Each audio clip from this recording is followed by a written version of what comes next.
So hello and welcome to the MyWhoosh Sunday Race Club to Qualifier race number 3, wherever you are in the world. My name is Matt Payne. I'm bringing you all of the race action here on our English language feed with Abdullah.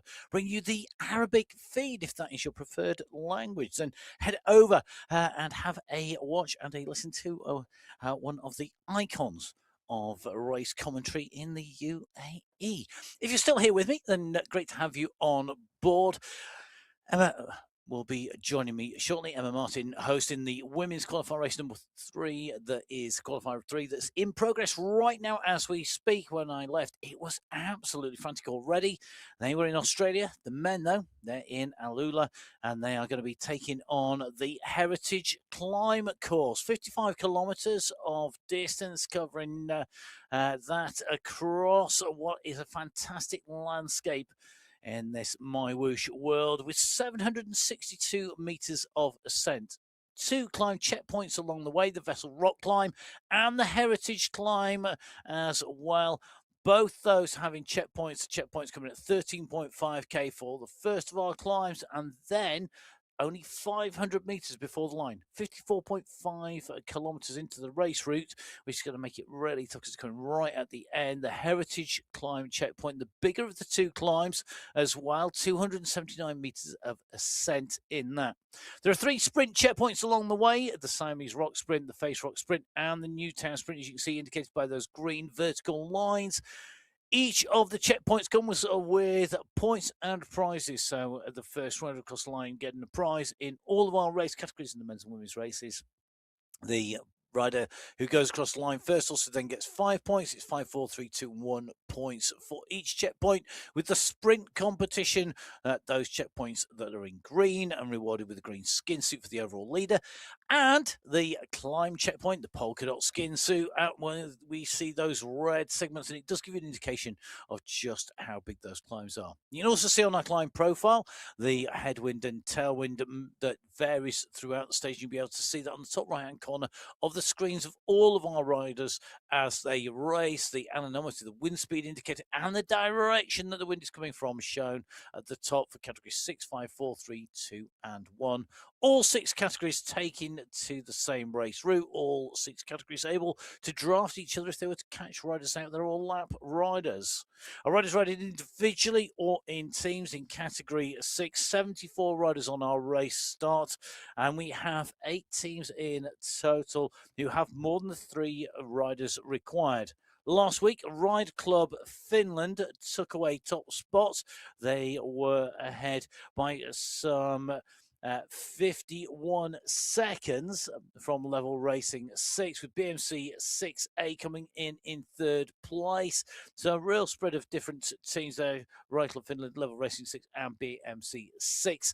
The teams who put in the top 3 performances: Ride Club Finland with Otto Paisio, Juno Väisänen, along with Ati Järvinen and Thomas Luato.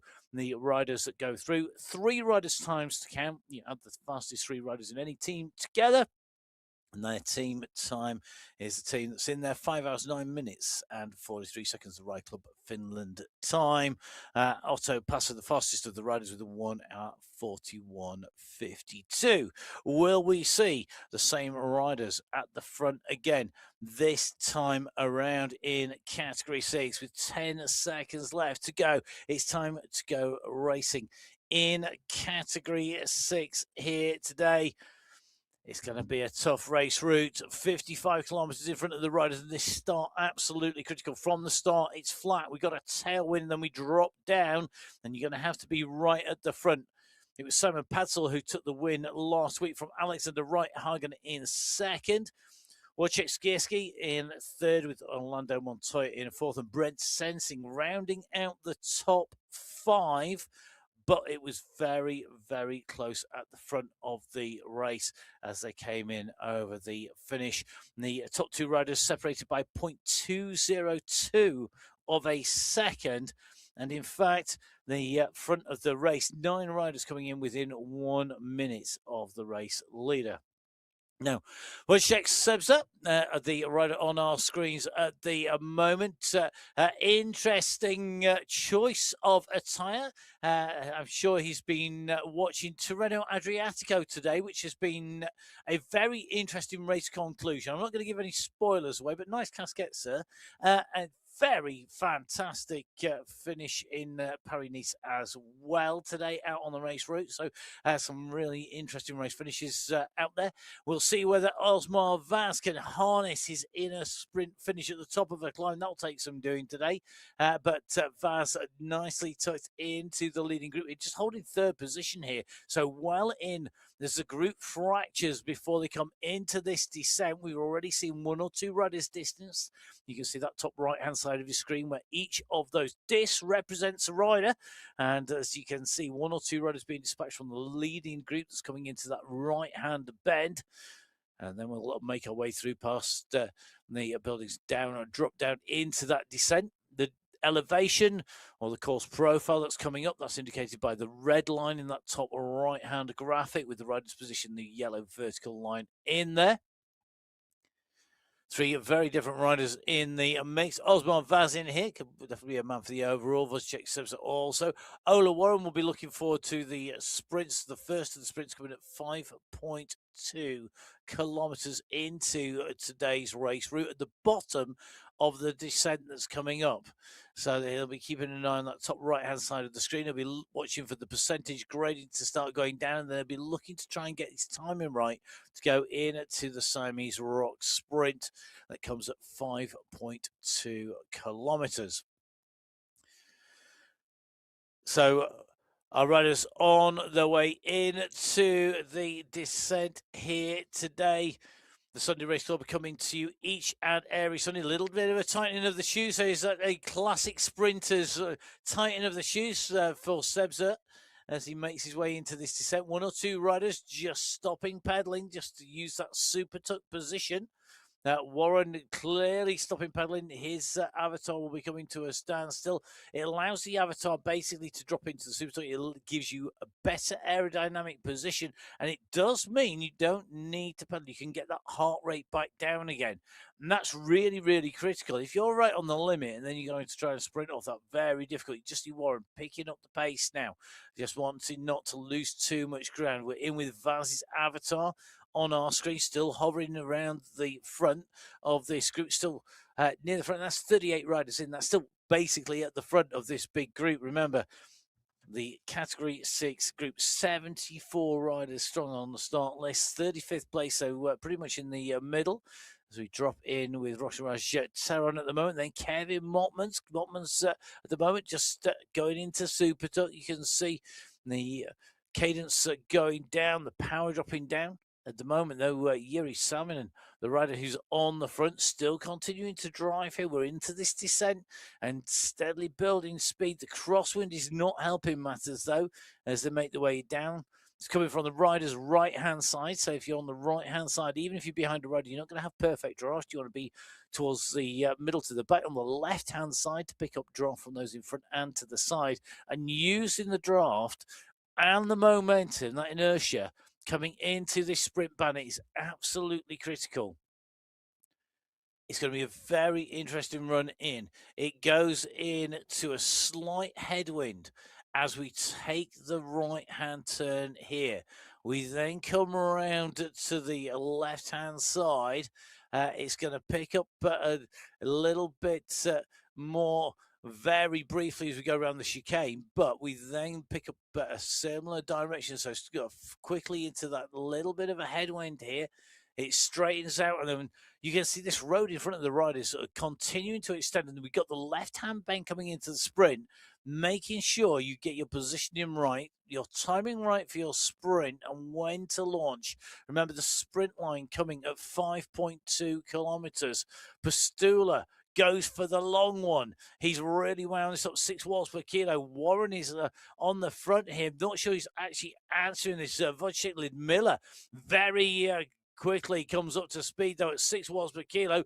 Sebza's definitely did up those shoes for a reason. He goes over the top. Wojciech Sebza goes at 11 watts per kilo. He's got Barrios behind him.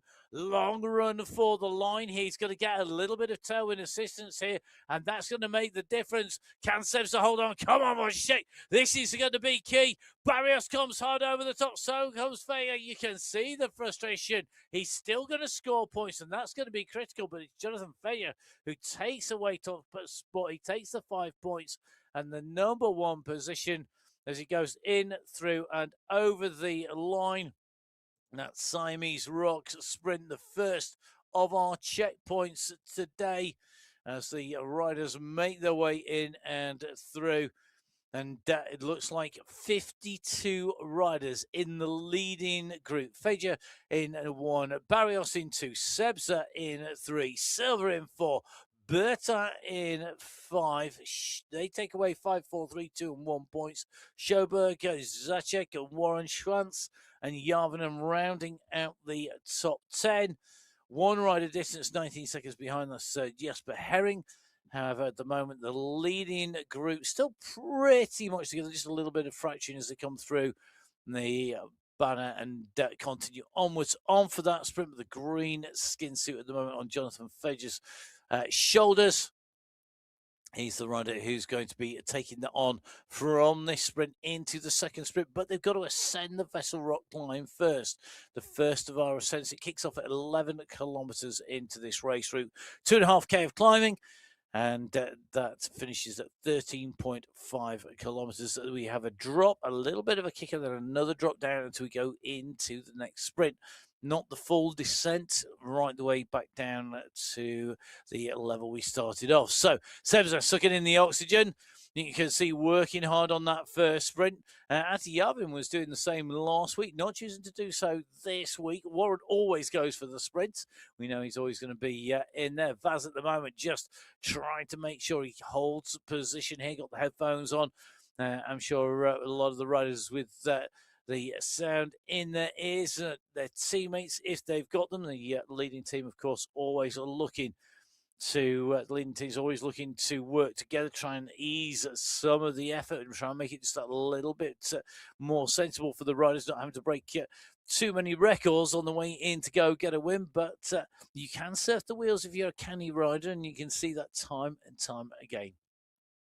So category 6 now, over the 6.5 kilometer marker, heading for 7K at the moment here in Alula on the Heritage Climb course.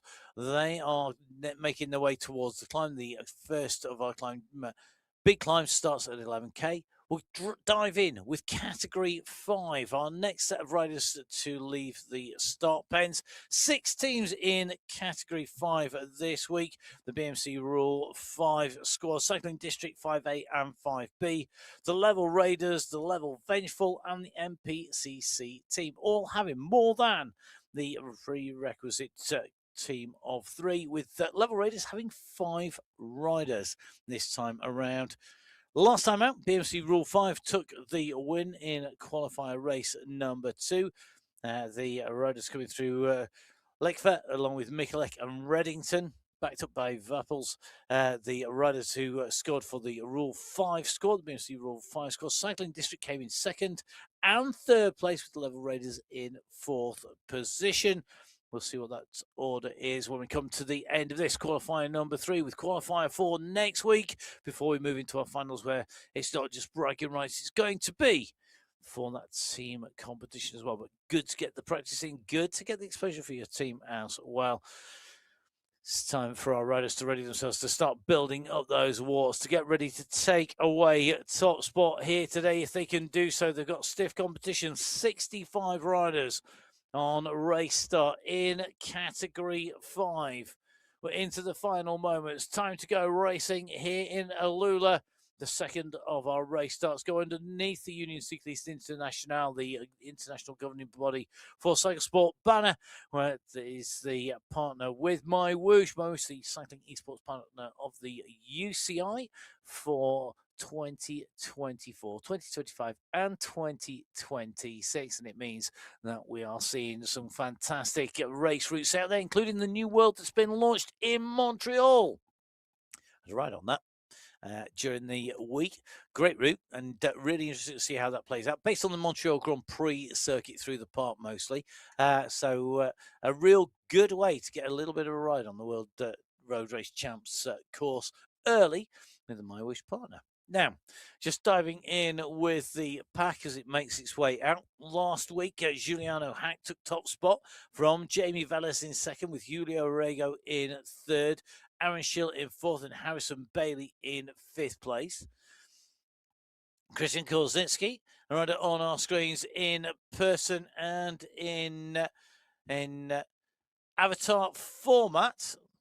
A rider who's going to be very interested to see how he does today, because as we know, Mr. Korzynski, a rider who is definitely a rider with plenty of power, plenty of strength, being moved up into category 5 from category 6, and that means that a little bit more competition, and maybe not able to ride away. We saw him ride away last week. He's not going to do that this week so easily, because he's got all of the category 5 riders around him as he makes his way in category 5 out from Penn's currently already 1.3, now coming to 1.4k.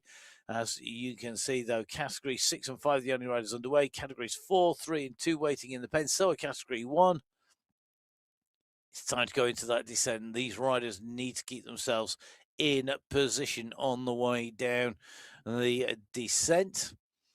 Category 6 are first riders away. They're heading towards that Vessel Rock climb.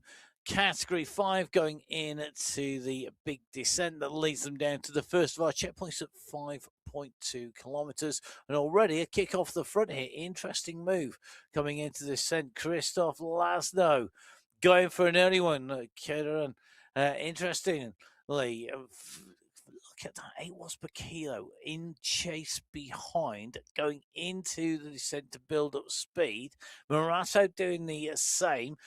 Savic kicking at 8 watts per kilo. The rest of the group at about 5. So, not wanting to let Laszlo go too far down the road without them being part of the group. And if they can establish a break early on, there's a chance to mop up a few points in the sprints and the mountains competition, with 2 checkpoints in the sprints competition and the climb checkpoint all coming before you get to the 20k marker. All the other checkpoints are basically just shy of 45 kilometers onwards. So last 2 checkpoints in the very last 11k or so of this race. Into the descent here on the MyWhoosh Sunday Race Club in category 5 with a rider who's got a fearsome sprint, Maxime Fabre. Definitely one to watch when we have a sprint finish. Today we're on the top of the climb, the 5.1k climb of the Heritage Climb. I think that is going to make life more difficult for Fabre, but do not discount him when it comes to a big uphill section. Definitely one to watch. Definitely one to watch for the sprints today, and I suspect he'll be in contention as we go through over the first of our climbs. Let's move on category 5 to category 4, because they are our next set of riders away. The teams, 8 teams here today. It's 3 teams of 5, which is BMC 4, along with Level Golden 4A and Ride Club Finland 4, who have 5. The teams with 4 riders, Cycling District 4A and 4B, along with Level Golden 4B. And 2 teams of 3, which is the Bleu Blanc Breakaway, along with the Ratio Racing Squad. In category 4, last time round, it was Cycling District ahead of Level Golden. They were followed by Ride Club Finland, rounding out the top 3 with Bleu Blanc Breakaway in 4th, BMC Racing 4 in 5th place, and Level Golden's second team in 6th position. Team competition always very tough in category 4. As we head out, the third of our waves of riders leave the pen here in Alula underneath the start banner. We'll see who's going to get over that finishing line underneath the finish archway first. But they've got some distance to go to get to that point, and plenty of climbing with 762 meters. The start here today already at 39 kilometers an hour. at the moment for Goman, the rider that we're tracking right on the front of this group. Bombasini, Vargas, Gracia, Russimaki in here, Hack, the rider who took the winning Category 5 last week, moving up into Category 4 this week. He'll be joining the riders battling it out. Last time round individually, it was Joao, the rider from Cycling District, Joao Filo, who took the top spot from Jose Oviedo in second, Maxime Bertrand in third, Wilson Villard in fourth, Thomas Evans in fifth, Cedric Bernard in sixth, Giorna Tuki in seventh, Camilo Sanchez in eighth, Luis Cardosa in ninth, and Alex Belikovs in 10th position. Now, Arthur Kobani, the rider on the left-hand side of our screens here today, the right of the two riders that sat on the turbo trainer, the younger one of the two, who is in here. Both riders, very strong riders, definitely riders to watch. I think Arthur's going to be definitely looking forward to the climbs today. What I always want to know is there the classic, whoever gets the highest position doesn't have to wash up for the week? Doesn't have to do the house chores for the week. That was how it always worked in our household when I was racing. If we were racing the same race, basically whoever got the highest position didn't have to do any jobs in the house all week. They got let off all those jobs. So if that's the case, let us know. You can always get in touch on social media at Matt Fixer-Payne and at Biking_Emma for Emma and myself, Matt Payne. But that's always the way it was in our household. So it was a real incentive to get a good race win in, or to get the better position out of the household. We'll see whether Arthur can be the better of the two riders. The riders in Category 4 just approaching the descent down. Category 6 onto our first climb of the day, 11.6 K covered at the moment for Andre Corbani, who is the rider on the left-hand side of the screen. He's on the climb already, and Andre Corbani at the moment currently in 39th position. Arthur's in 33rd, so similar, 35th at the moment, 37th, very, very similar. In fact, Andre has moved up to 38th. Arthur, though, in the main lead pack at the moment. So at the moment, the washing up duties are likely to be going to Andre Kobani out of the two Kobani households. So Arthur in Category 4. Andre in Category 6. Do love this when we have people in the same house or different generations or family members out and racing. Goes right the way through from Arthur and Andre here in Categories 6 and Category 4, right the way through to people like Burke and Carcahan in Category, well, moved up to Category 1 this week once again because they're right at the very top somewhere. I'm sure Andre will be heading at some point, but Arthur likely to get there first. As we see Andre at the moment working his way through this field, really not wanting to lose ground. He's not that far distance-wise behind the leaders in Category 6, but we'll have to see how that battle continues onwards because we need to head in to our Category 3 riders who are down in the pens waiting to go.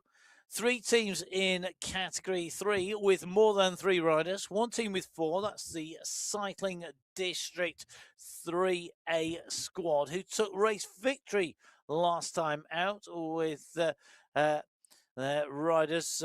We'll see whether or not they're able to do the same this time around. They've mixed their riders up actually and split them between their 2 teams, between Cycling District 3 and Cycling District Alpha.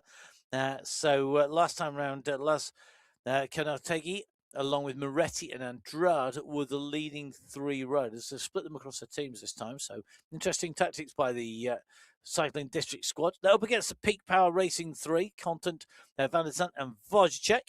Jakub Wojciech, of course, the mastermind behind the MyWhooshinfo.com page, which means I'm going to do my customary thank you very much, Jakob, for all of the work you do behind the scenes. We work very closely with Jakob in terms of the information available, and he's helped us out no end. If only every race we covered had a Jakob behind the scenes, it would make life easier, that's for sure, particularly in certain locations. So Category 3, out and up and away. Out and racing with Raphael Bush to right up at the front here. Van der Zandt in the mix as well. The Peak Power Racing clearly going to the very front early on. Chicors now goes over the top, sure, not far off. Maxime Bernard in the mix as well. Andrade's in the top 10, still hovering around about there. Dutch as well.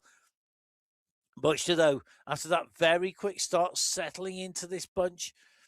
One of the things about the racing here on MyWhoosh, and I think particularly when you've got a course where you've got a sizable distance in there, sizable race time for the riders, give you an indication. The winning time was just under an hour and a half in Category 3 last time out.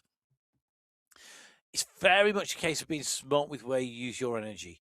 You've got to make it count. You've got to make it pay. You've got to have a plan, really, because otherwise you can expend a lot of energy for not a lot of reward.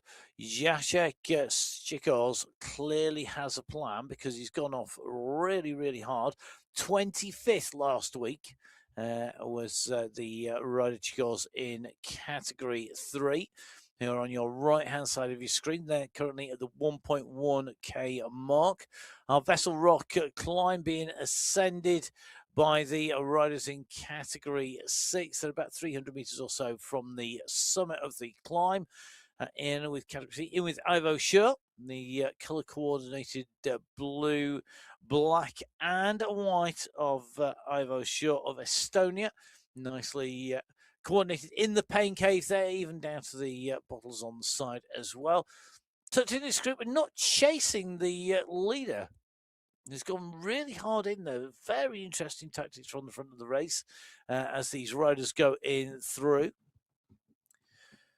So the riders in Category 6 ahead of Category 3, very quickly going to bring you the results of the Vessel Rock climb, because Alexander Reithagen has gone over the top with a 10-second lead from Xavier Maillard. Maillard then had a further 6-second gap back to 17 riders in Category 6. So Hagen, Maillard, Mamba, German, and Montoya, the point scorers in the climbs competition in Category 6. Our first riders away in the purple, just to remind you. And at the moment, one rider, as I went over the top, one rider cleared by 10 seconds from a second rider. Xavier Maillard chasing, then Ephraim Mamba leading through 17 riders. Then behind, Kubiak going through with Postula, along with Fager, our initial sprint winner, Lepisto and Hadacek. They are chasing behind at 20 seconds down, and further 20 seconds back, another 8 or so riders. So Category 6, the first riders up the first of our climbs. So over the top of that first climb, the Vessel Rock climb, being chased by Categories 5, 4, and 3 out on the road. Our leaders in Category 3, where you can see them on your screen at the moment, just trying to close the gap. In fact, it may well be there's one or two riders just in front. Schneider, Butcher, and Ramirez together at the moment. We've got Ramirez, Andrade, and Butcher on our screens. But there are two riders further down the road here, and they've opened up the gap. They've just gotten over the little bit of an increasing gradient in front, that little bit of a dip in front. This is our chasing group behind at the moment. Ramirez, you can see on the bottom of your screen, tapping out the rhythm there. The Colombian rider looking to bring the gap back down again. So 2 more categories to go. Category 1, just over 10 minutes to race start, over 5 minutes to the start of Category 2. Category 3, 4, 5, and 6 out on the road. Category 4 at the moment we're going to dive in with. Alex Belikos, the rider we're in with in the leading group at the moment. They're just on the little bumpy section at the 7.8k marker. Now, in some of the race routes, these would be a mountain classification in their own right. They are not today.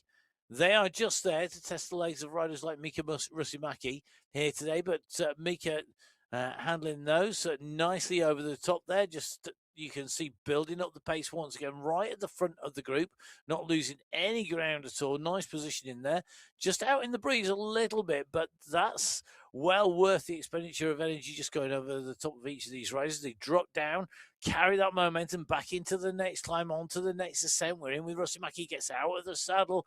He really is kicking on to try and make sure that he can keep that pressure on, to keep that moving and not lose ground at the front of category 4 and not losing ground on the front of category 3. Jacek Chikos has got a 9-second gap back to Kikerski.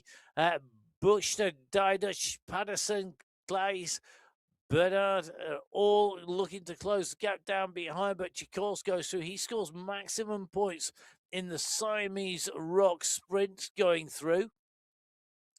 So Chikos at the moment looking very, very strong at the front. Bushter and Patterson 7 seconds down as they went underneath the banner there, along with Clays and Diduch. So Chikos, Bushter, Patterson and Clays, and Diduch scoring 5, 4, 3, 2 and 1 point respectively. 2 points for Walter Clays, who's on our screens in that MyWhoosh Championships jersey at the moment, leading the charge behind Chikos. Chikos with a 7-second gap. That big bunch that came through with Walter Clays, 48 riders basically in that group, pretty much together. There's one or two just fractured off the front, one or two a little bit tied up behind.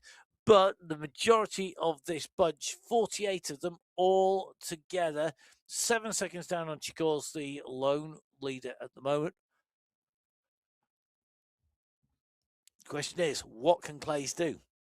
Walter Clays, one of our really experienced riders here on the MyWhoosh Sunday Race Club.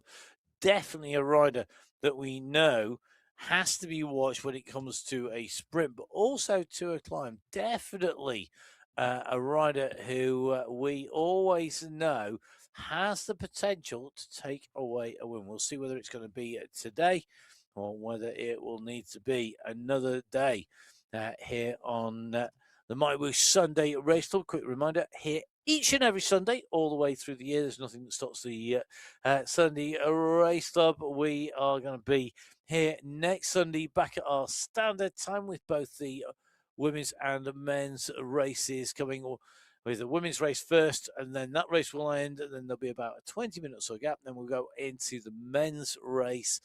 That will be coming to you next week. But remember, this week, the women's racing is still coming to its conclusion as the men's race is starting. And our next riders to start are going to be the riders in Category 2. 3 teams have got more than 3 riders. That is the teams of Cycling District 3A. Change notes, Matt. Always good move. 4 teams with more than 3 riders. The Cycling District 3 have 3. Level Racing 2 have 3. Level Racing 2B have 3. And the Hitmen have 5. Team to watch, UAE Clan Team. Despite having 2 riders, they have got 2 riders who really could be in the mix when it comes to shaking things up, or when they get their third man. Watch out, teams, that's for sure. Last time round, the Hitmen were the riders at the top with the number 1 hit. 4 hours 15 minutes at their race time, and they were 28 minutes ahead as a team of the Cycling District squad. Miller, Graves and Lewis, backed up by Coistonen, the riders in 7th, 10th, 22nd and 60th place for Coistonen. Machado, Ramirez, Coimbra and Torres, the riders for Cycling District. Machado, the only rider in the top 15, and that meant that it gave the advantage to the Hitmen last time around. We'll see if they're going to be there. Lewis, Grace, Fawcett, Miller and Coiston on the start list here today.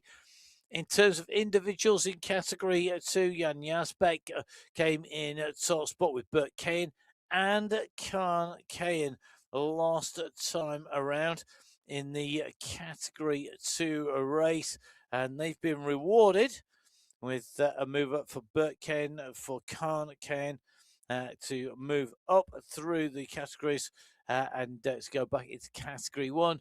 Category 2, though, up and away. We are in with Mr. X100, one of the UAE clan team. In our hit list of riders when it comes to our Hall of Fame, right up there in terms of the most participations, right in the mix with Phil Grace. So Grace in one with 219 participations. Mistakes 100, the only other rider who's gone over the 200 mark. SS, who we're in with at the moment, he's not all that far away with 178 Sunday Race Club participations. He's in with the race with Rinosh. Rinosh, definitely a rider to watch here. Hovers around the borders, a bit like the Ken brothers of Category 1 and Category 2. Definitely a rider to keep an eye on today on this race route. It's going to be interesting to see how these teams play this, because we're going into the downhill. You've got that first climb, the Vessel Rock climb that we've seen riders ascending.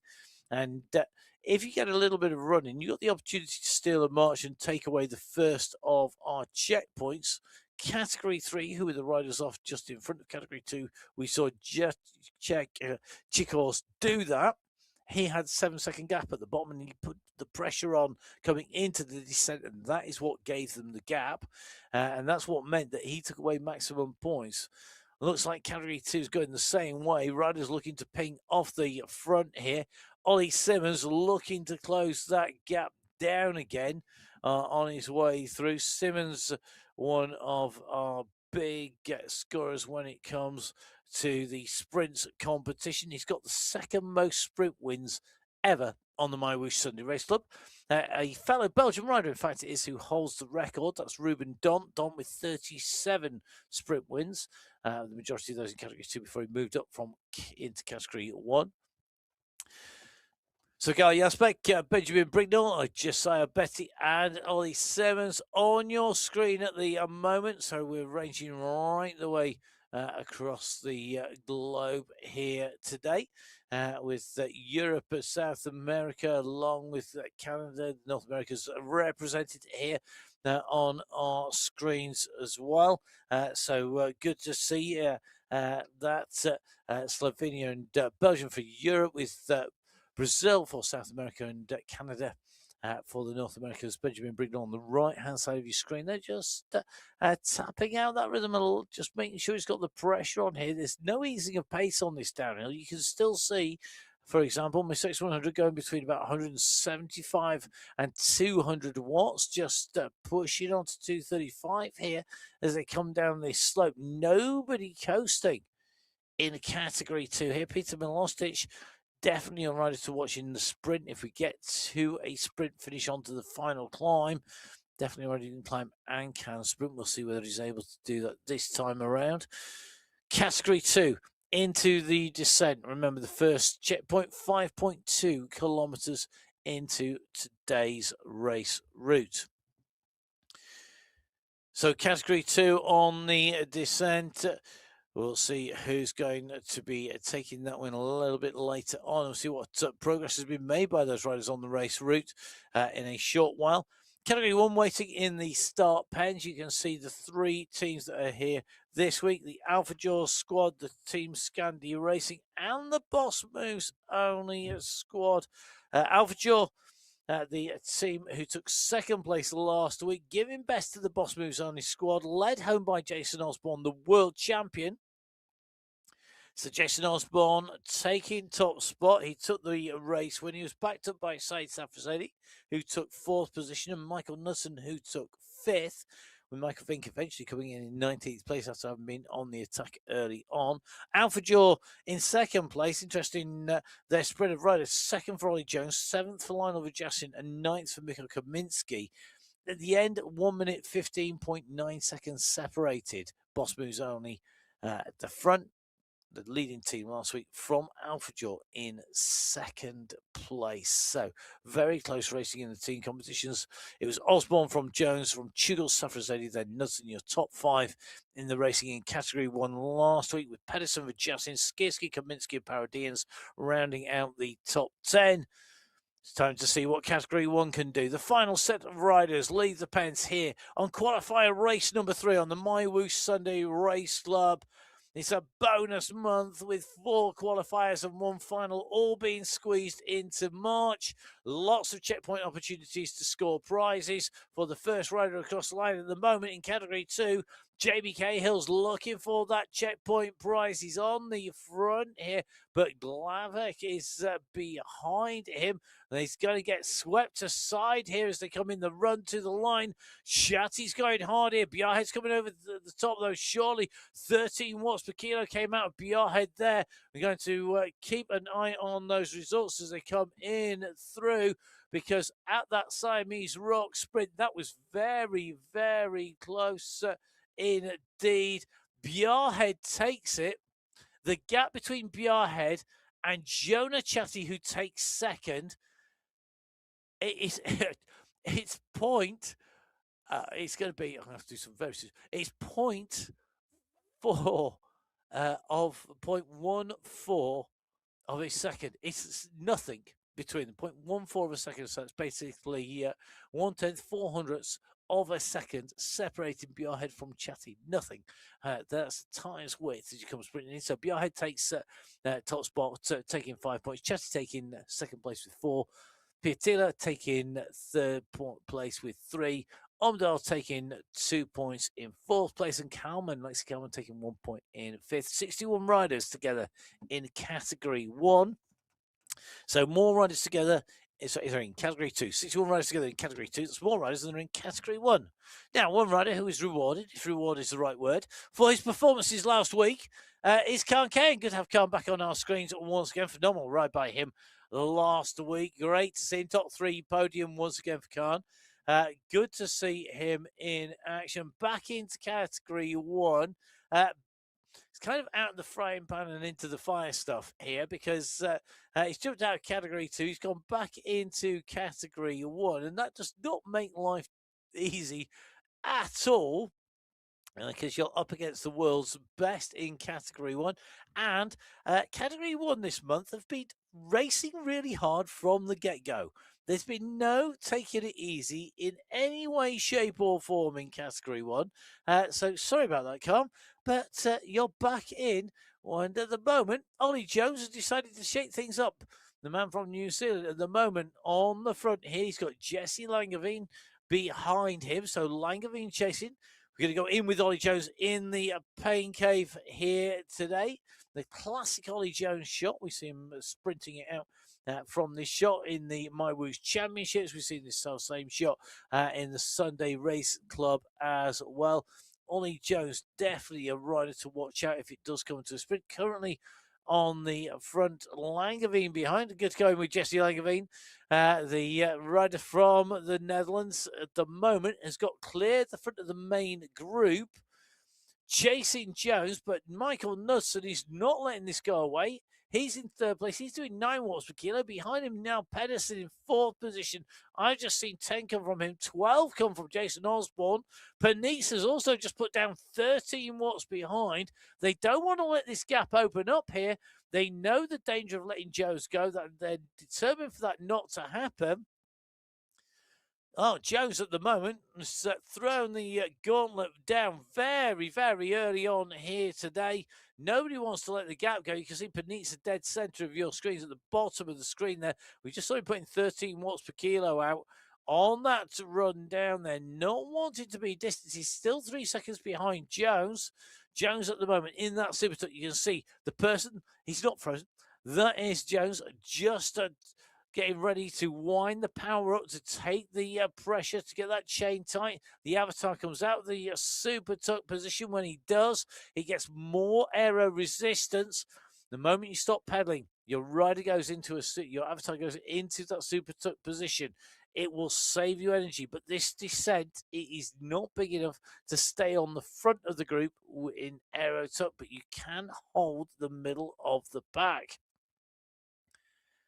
So the leading chase group is pretty much the peloton in Category 1, with Jones, our early leader, who kicked on early. In Category 2, the riders at the moment making their way down. We've seen them go through the Siamese Rock sprint at the 5.2k marker. They're at 8.5k now. They're in those roller coasters that are taking them in towards the first of our big climbs as we go down to the man who has got more sprint wins than anybody else. Ruben Dont at the moment. He's on the front of the group. They pulled back. The rider clear at the front. That was Jones. Dont at the moment sitting in third position here. He's got Jones. He's got Miller. Dont is continuing to push here. It's Jones versus Miller. Jones with the blue cap here. Miller with the white helmet on. Miller's going over the top of him. He should just about take that. He's going to be rewarded with the green skin suit. Dont is going to take away third place there on the way in through the line in category 1. And that is definitely going to be interesting when we move on from here. So Geoffrey Miller, the French sprinter who puts in the big kick there, goes through. He goes through the line. Interestingly, they're only 2 seconds quicker in category 1 than we saw category 2 go through over that same point with Jonas Bjarhed. Category 3 are not that far behind, with Chicors leading through. Evers Fort taking the sprint in category 4, and then Wilhelm Thoft in category 5 with Feja, who we saw go through for Sisu Racing in category 6. Category 6, quicker to the first sprint than category 5, only just slower than category 3, and quicker than category 4, only just, but a bit quicker than category 3. So real different racing, different ways to race, and different styles of racing, changing up how the time gaps are when the riders get to that same point. Remember, of course, all these riders staggered out on their race starts. Category 6 going 10 minutes before Category 5, who were 5 minutes before Category 4, who were 5 minutes before Category 3, then 10 minutes until Category 2 left the pens, and Category 2 leaving 5 minutes ahead of Category 1. The aim to space the riders out so that we can cover all of our race finishes here, whatever category our riders are racing in. Very important for us here to make sure we give as much coverage to all of our race categories, not just the elite category 1 riders, although we do feature them heavily, of course, because they are the world's best, dotted with world champions like Bjorn Andreasen, former world champion, multiple time champion Jason Osborne Racing, for example, all inside at the moment, the top 6. In fact, make that top 4 as Osborne moves up towards the front in category 1. Andreasen took his world championship by putting in a breakaway. So we cover all our 6 race categories, each of the groups characterised by the coloured jersey they're wearing initially as they got out from the pens. The exception to that are sprint leaders. They're in the green skin suits. The climbs leaders in the polka dot skin suit, and the world champion who gets to wear those UCI rainbow bands, the iconic rainbow bands on that white jersey. In the men's racing, that is Jason Osborne. In the women's, that is Kate McCarthy. So back in to the household battle between Arthur and Andre Cabani. Arthur on your left-hand side of your screen.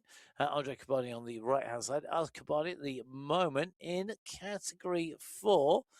Just having made his way down in through the sprint. That is the Face Rock Sprint in category 4. So Cabani going in through. 2 riders clear at the front at that point, Mason Rocker and Cedric Bernard. They went through with an 8-second gap back to the second group on the road. At that stage, 35 riders together. So big ass to be in that group has gone over the top. Arthur Cabani at the moment, currently 40th position as he goes in through. He's in that chasing group behind 8 riders, the group, but he's in looking to close the gap down on the riders in front as they make their way through that 19-kilometre marker. Category 6 are furthest down the road, 20... let's take a quick look. 20k in. There we go. Goes on to the big screen. 28.2k covered for category 6 at the moment. They are clear of category 5. Still category 5 chasing. Category 4, 3, 2, and 1 doing the same. Category 2 at the moment, they are on the rise. They're at 11.4 kilometers covered. And that means that they are now on to the climb with SS on the attack. Now, when it comes to the most KOM or QOMs, the record is held by Kate McCarthy, the Women's World Champion, the aforementioned Kate McCarthy. She has taken 41 climb competitions overall. Jason Osborne, the Men's World Champion, is in second place with 38. And then behind the current World Champions is SS, next rider.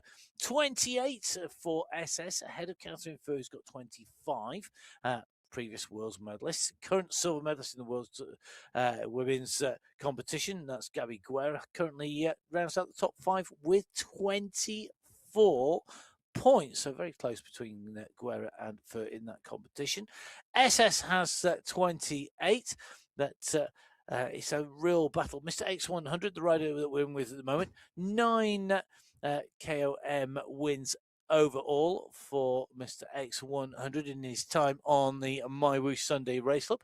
Our riders in Category 2 at the moment at 12 kilometres of racing covered, and they are now in and up and nicely onto the climb.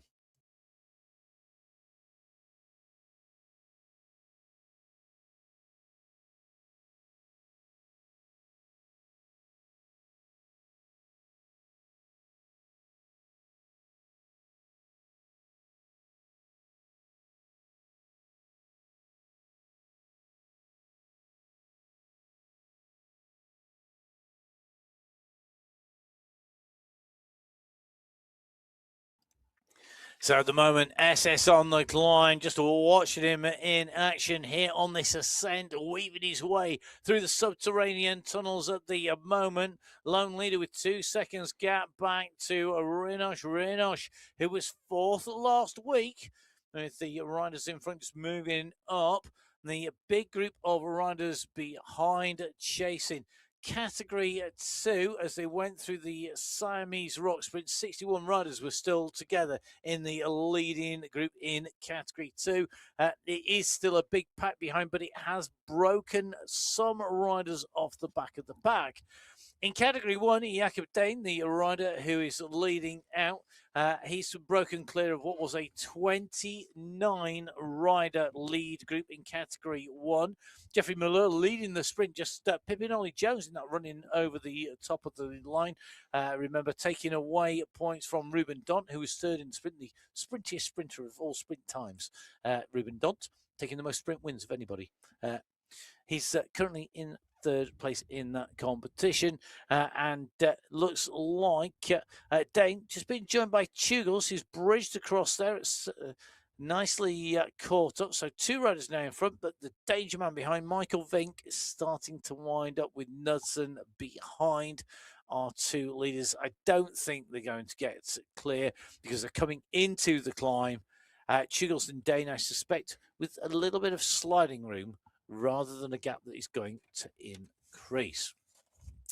So Category 6 are riders furthest out on race route at the moment through that face rock sprint. Jakob Kussi ahead of Stanev, Mamba, German and Mangino. Cosmo Mangino inside the top 5. So through that first 3 checkpoints and now into that real transition phase in towards the Newtown Sprint, which is going to come at 44 kilometres. Behind them, the riders also through that face rock sprint. Category 5, Savic from Sinclair, Cadabona, Milano, Zimmerman rounding out the top 5. Category 4 through the face rock sprint as well. Rocker, Bernard, Belikovs, Hulhorst and Vargas leading through at that stage. 2 riders clear, 35 riders chasing in that group in Category 4. Category 3, at the same point in the face rock sprint, we got Kierski. Was going for a long breakaway today, 40 seconds clear of 33 riders in Category 3. So Marius Kierski, interesting to see that he had gone clear. The face rock sprint at 18 kilometres in. The Vessel Rock climb, though, complete now for Category 2, with SS taking away the polka dot skin suit in that competition, just ahead of Rinosh to take that. The 2 riders clear by 7 seconds from 39 chasers. So SS Rinosh clear of Gillo, Kaplinski, Yazbek and Co behind. a real who's who in there, and real big names like Betty, Fawcett, Lewis, Damsgaard, Van Erck. Barrett's in there, Yazbek, Simmons in, Walter, Gombert, Ridley, Espina, Graves, Utkin, Milostic, Mistakes 100, Stuart Miller, who's riding really strong at the moment. It is a bit of a who's who. Benjamin Brignall in that group as well. You can see the last sprint winner, Jakob Kusi, the rider on the right-hand side of your screen, leading category 6. Left-hand side, Leonard Chugels and Jakob Dane, just about keeping that pace on the front of category 1. 2 breakaway winners in category 1, or leaders in category 1 in the men's race. I'm not going to ask Emma Martin, who's joined me in the studio for the results of the women's race. You need to watch it back. Make sure you subscribe to the YouTube channel, or, of course, to Twitch TV. Have a watch back when you finish watching the men's race. Then, after you finish watching the women's race, I suggest you watch the Trofeo Alfredo Binder as well, and then watch all of Tirreno Adriatico as well. Well, if you've got your viewing planned now for the next 3 days, well done. It's great to be here in the men's race. And all I can say is, in that little package of viewing that Matt has just recommended, make sure you watch the women's MyWhoosh Sunday Race Cup finale. It's going to be hard to beat. It was so good.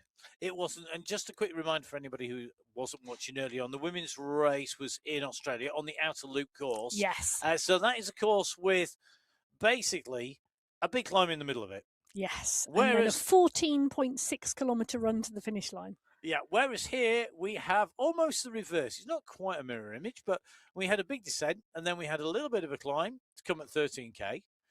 Then realistically, there's not a lot to 49 kilometres into this race route, and then there's a big climb to finish. Well, yes. Well, yes. Looking forward to the big climb at the finish, I tell you, because this climb at the finish on the Lula Heritage, the climb course, it's a multi-stepped climb. It really, really is. And early on, so many little steps. I think we're going to see the group stay together. Then it's really that midsection where the headwind is happening, and then that last long steep section is really going to be instrumental. And we say steep. I mean, it's 5.5% overall gradient, but those steps and those little descents all mean that the actual steepest sections are steeper. The speed of category 1, drafting still takes effect. We're looking here at Paweł Skierski on the climb here, making his way up the Vessel Rock climb. And you can see at the moment, drafting is taking effect, 29 kilometers an hour up this climb. It's taking him to the front of the group, and he's getting the timing right here because he's going to go round this right-hand turn in front. Chugels has held that front group. Dane just losing a little bit of ground here. We've seen Osborne previously come through and really dominate the climb competition from the very first climb. Today, he's got his work cut out because Skierski really wants this. Kaminski's coming hard behind at 9.6 watts per kilo. Chugels is at 9.5. Skierski gets at 10.5. Surely that Skierski's. Paweł Skierski pulls on the polka dot skin suit. And it looks like he's taken that from Kaminski.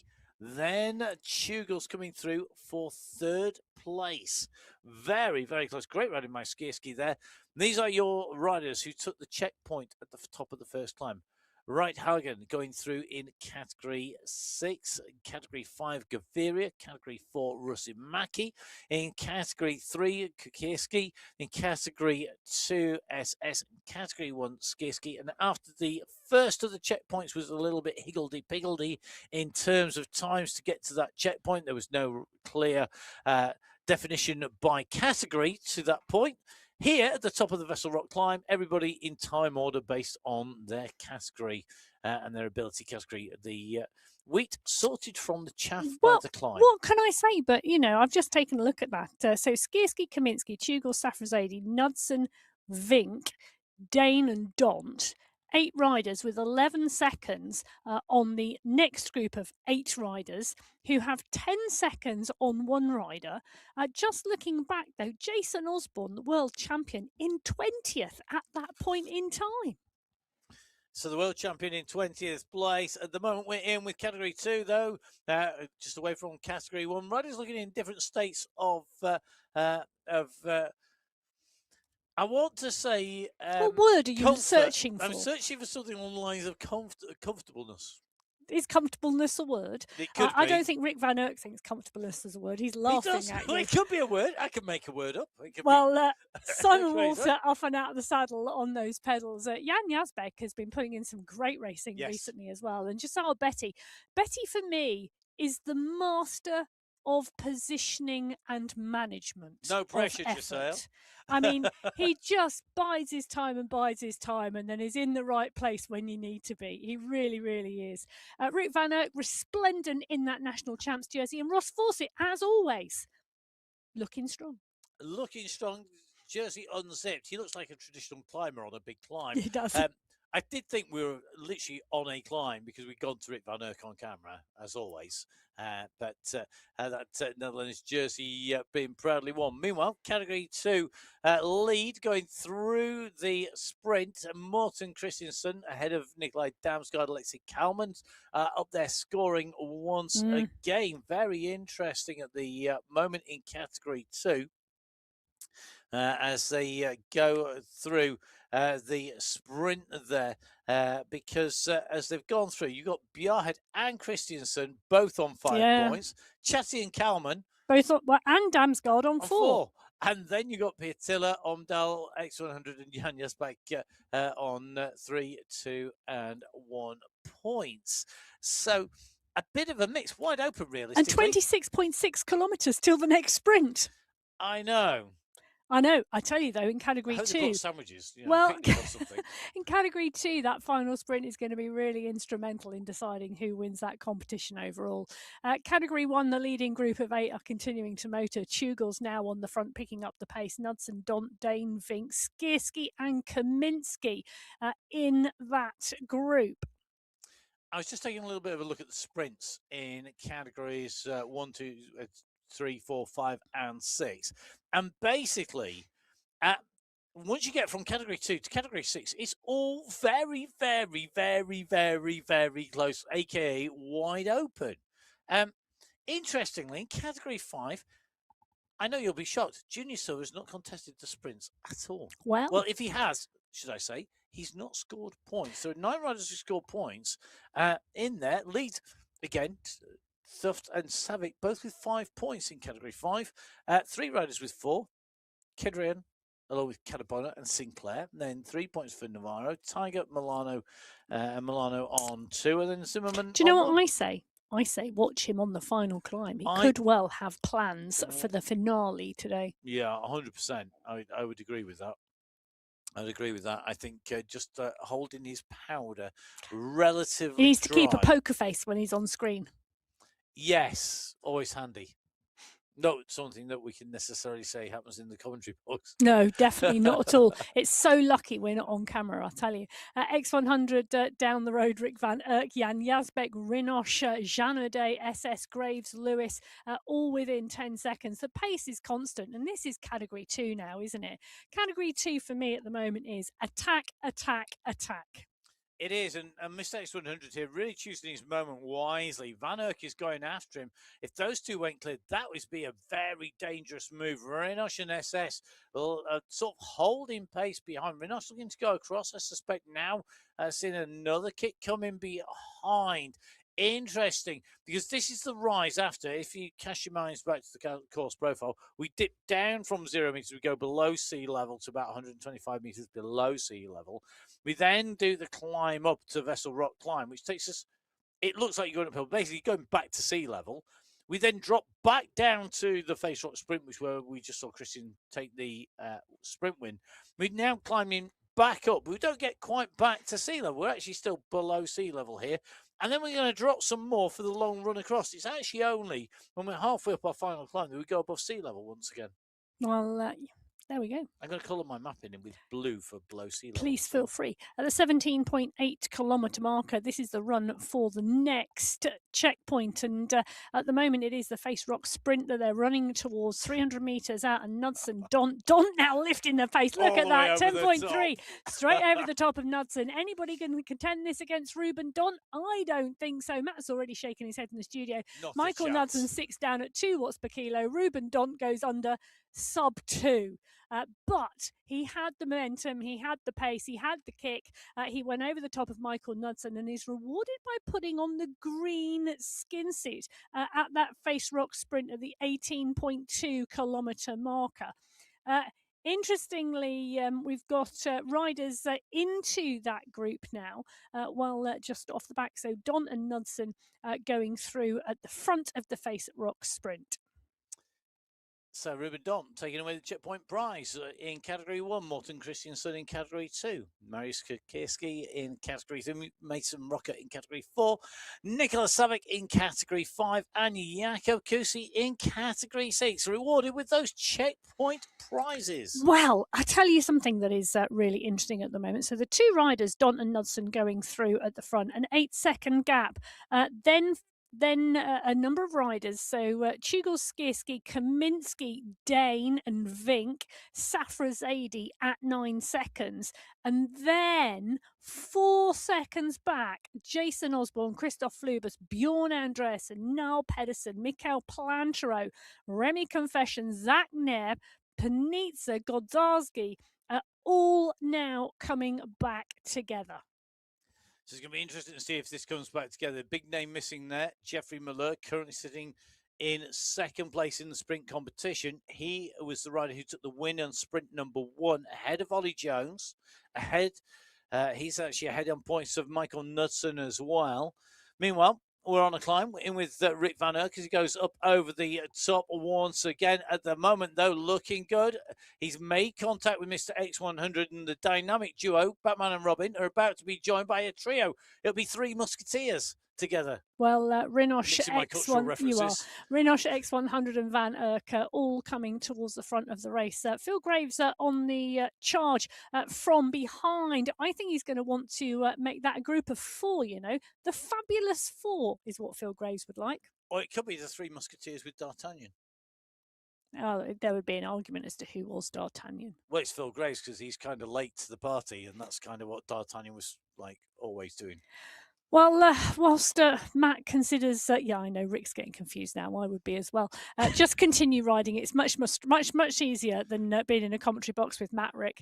But X100, Rick Van Erck, Rinosh, and the 3 riders now together at the front of the Category 2 race.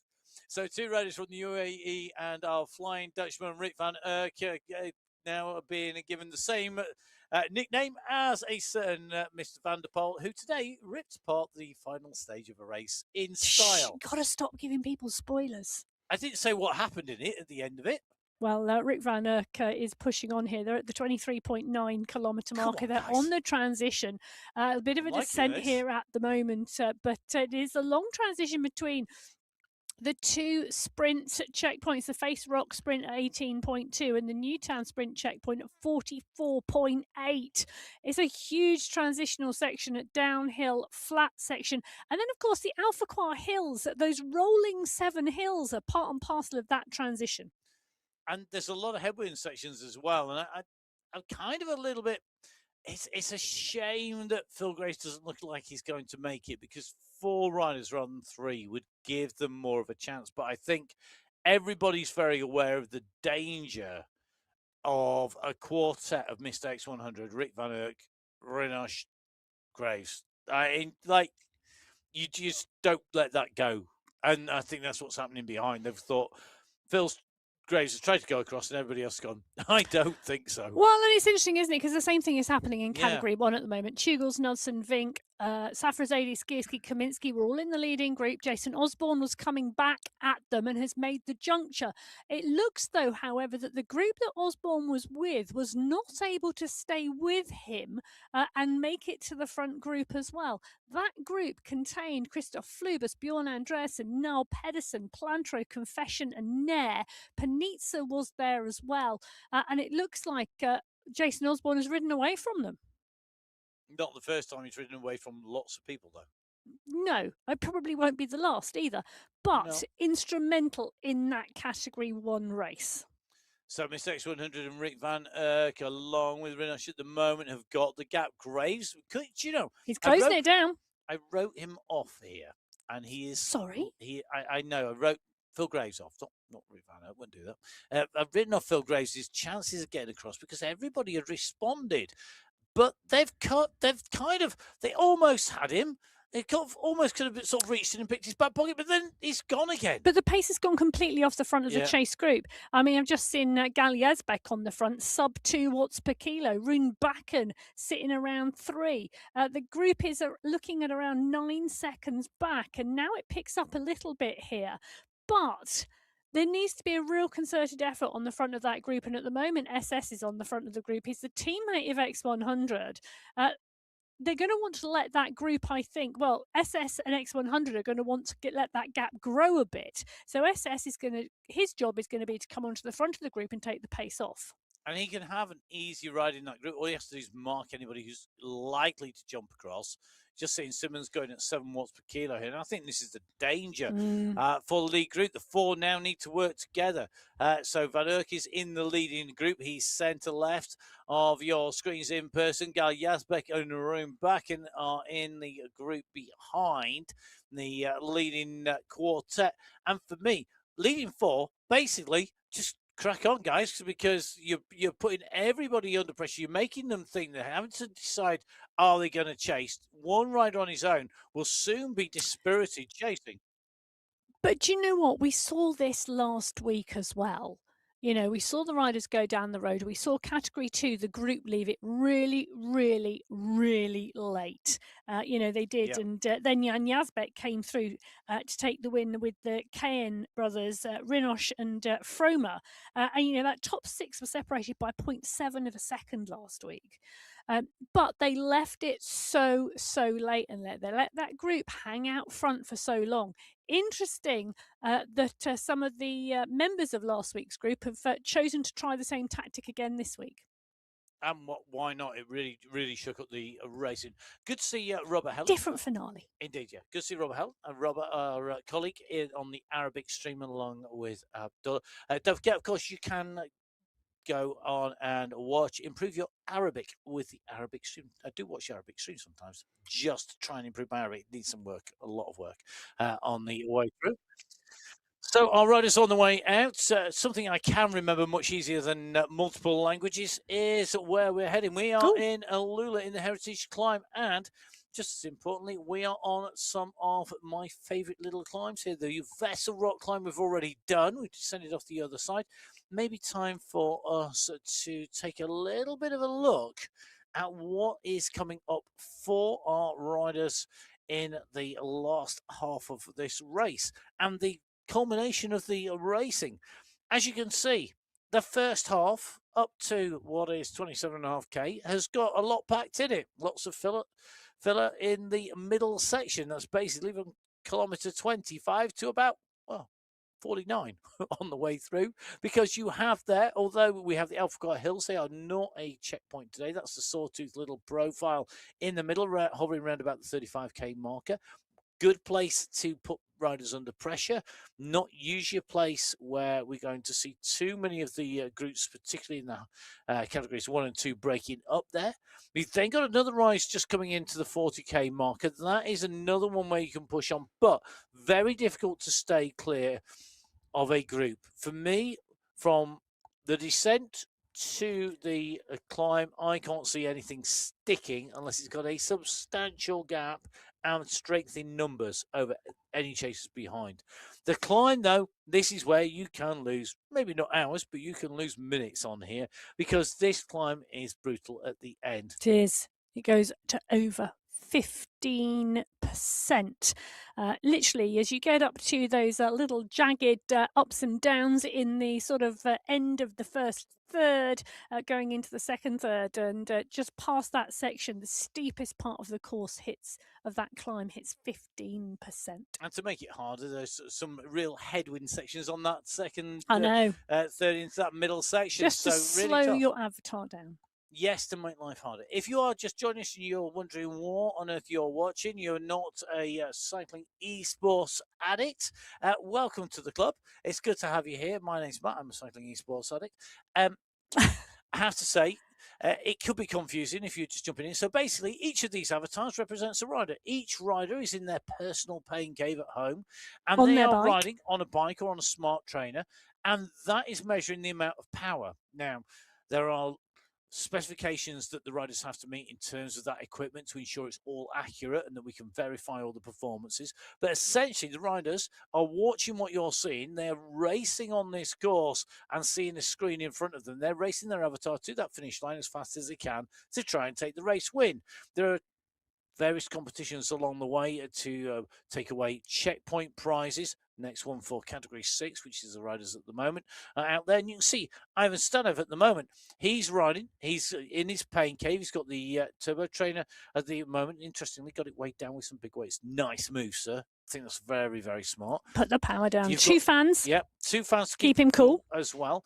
And as he's riding, it's measuring his pedal revs, and that's shown in the center of our screen. So 83, 84 revs per minute. The heart rate is on there. And you can see a heart rate of 160. It's able to wave at a heart rate of 160. I wish I could do that. And then you can see the watts and you can see the power. And a big kick coming now from Stanov. 800 watts. You can see him get out of the saddle. Now he's really revving it up. 113, 114, 116 revs per minute. He's in second place as we're running towards the sprint. It's a way to go yet, but this is a good move to close down. The winner of the first sprint, Jonathan Fager, who'd lost contact at one stage on the 2 leaders in category 6, has gone back together again, and it's Kusi who's leading, Stanov in second place. What has Ivan got?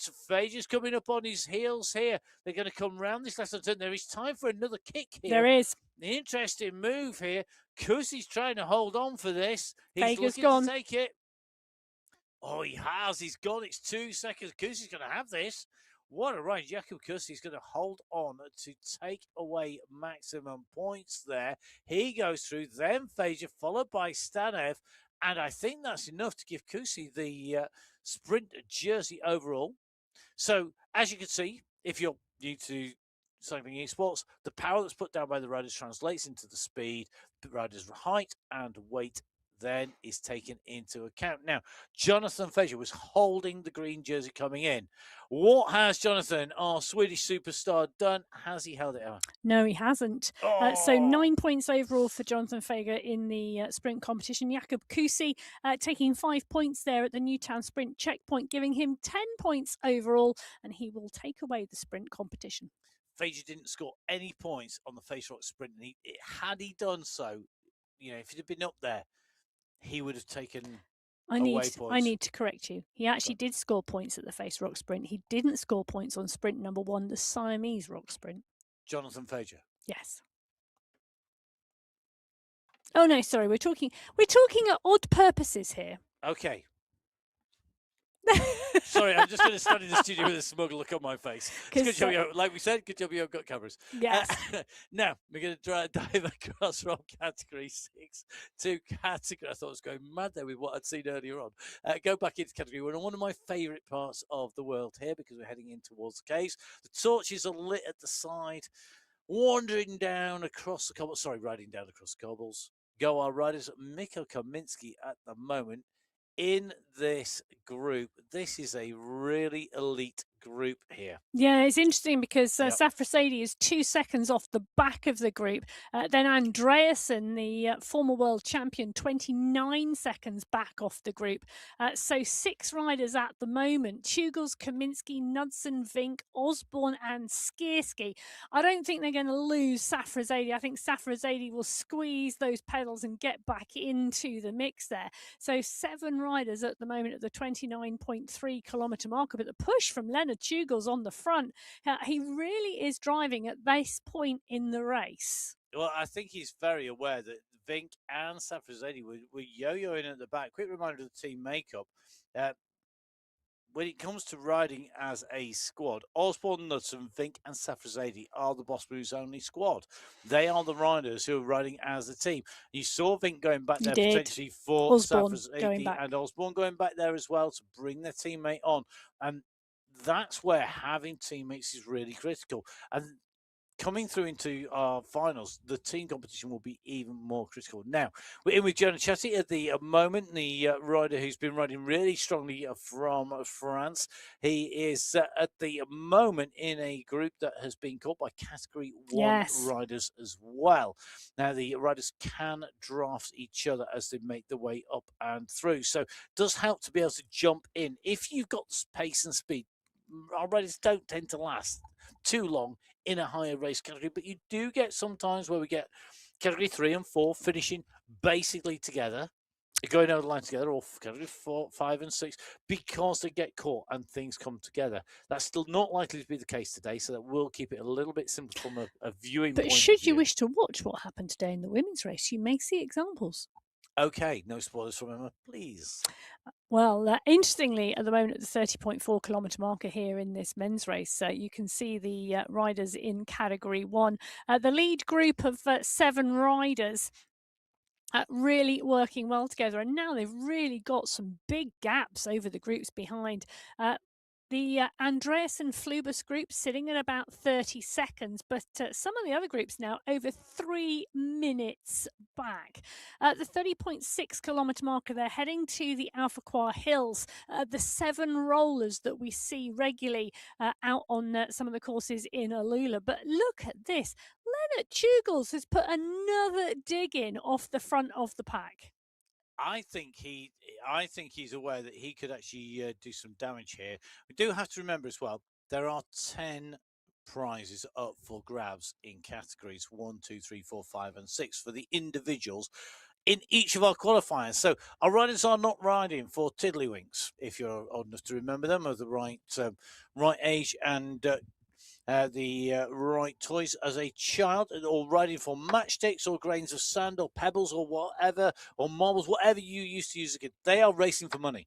And that means if you're in the top 10 coming over the line individually, as long as your performance is verified and it is an extensive verification system to check that you're putting out real performances, then you're going to be in the money. And that is why, if you're in a group of 7, 8 riders, if you can lose a couple of riders off, you're guaranteeing yourself a better prize at the end of the day. Well worth the investment here.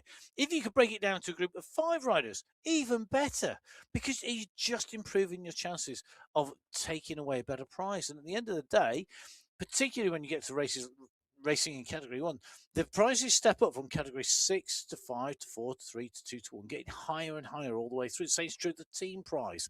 And you can download and check out all of the rules, all of the prizes, all the prize lists. They're available on MyWhoosh.com. Go to the main Sunday Race Club events page. So not the men's race or the women's race specifically for qualifying number 4, which is coming up next week, but go onto the page for the Sunday Race Club generally.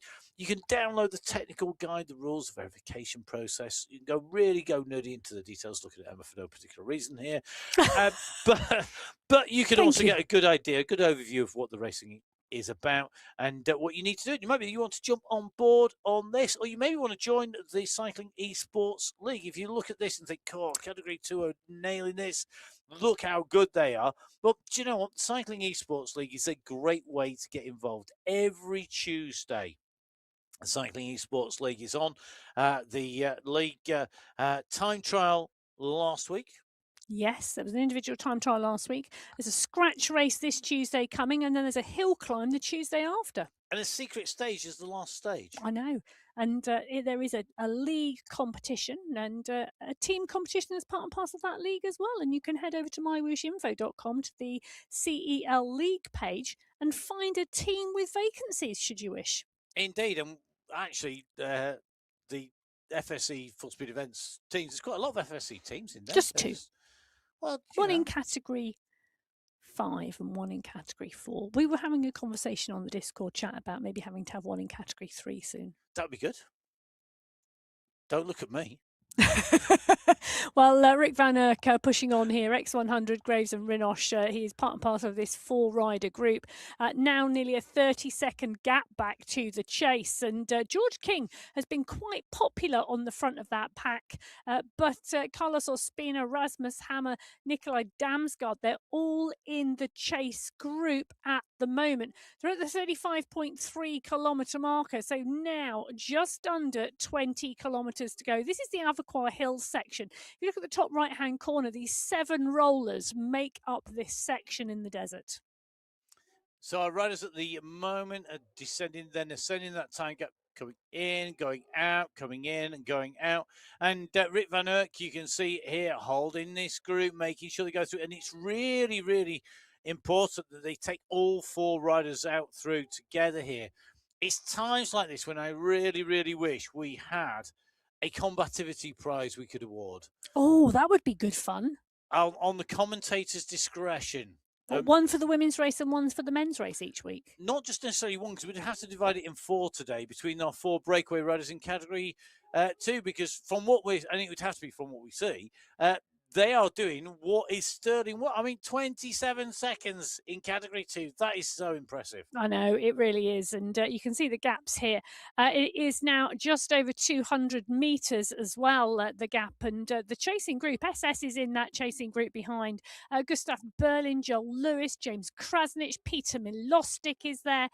Lewis Ridley is in the mix. Alexei Kalman. These are not riders that we would normally discount. Definitely not. Interesting to see the way that this is going. You can just see the riders behind left hand side of your screen, the riders in front on the right hand side of your screen.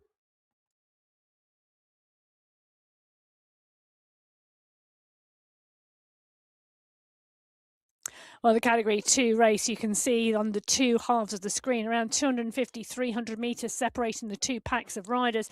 The leaders in the group on the right-hand side, Van Erck now coming to the front of the pack. X100, Rinosh and Graves. Rinosh putting in a big kick there to stay with. They are up and over the Avoquar Hills section. They will now transition a little bit of flat respite before the next bump in the road. They've still got some way to get to the final sprint checkpoint at the 44.8-kilometre marker. Then, of course, they're going to head to the Heritage Climb. That checkpoint, well, it comes only 500 metres before the finish line, but it is one big climb, over 5 kilometres of climbing. Face them and Van Erck, X100, Rinosh and Graves have already put in a lot of effort for that breakaway gap of now around, well, I was going to say 30 seconds, but they are now heading out of that roller section. It's going to be interesting to see once they are both on the flatlands, the front group and the back, what that means. Well, what this means at the moment in Category 6 is that we are on the final climb at the 40.3-kilometre marker. Kubiak is on the front, but it's just a 2-second gap. And there's a big group of riders on the road at the moment, all still together. So the riders chasing behind are trying to get that gap back down again. Kubiak leading here. Pastula closing the gap. Category 6 leading riders on the road at the moment. Checkpoint comes at 54.5k, 500 metres before our finish. Now, further back down the road behind Category 1, leading group at the moment, just about holding together. As you can see, gap back has come down a little dramatically, actually. But so, it's on the roller coaster, so we've got to take that with a pinch of salt. You can see on the top right-hand corner actually how far it is. It's actually much further distance than you think. The time gap, like you say, Matt, because of the, I was going to say the ups and downs. Oopsie whoopsies. Because of the climbs and descents, and then the speed you go on the climb versus the speed you go on the descent, it does play a little with the time gap. But you can see very clearly from that top right-hand corner, the gap back to the group on the road is a significant distance. Jason Osborne, the world champion in those rainbow bands, sat in the leading group. His teammate Michael Knudsen and Michael Vink, they are both with him. Mikhail Kaminski is in the mix as well. Now, Osborne took the win last week on the Outer Loop course in Australia. He also took the win in Qualifier 1 in March. So he's had 2 wins in 2 qualification races this month, which is a little bit different to the earlier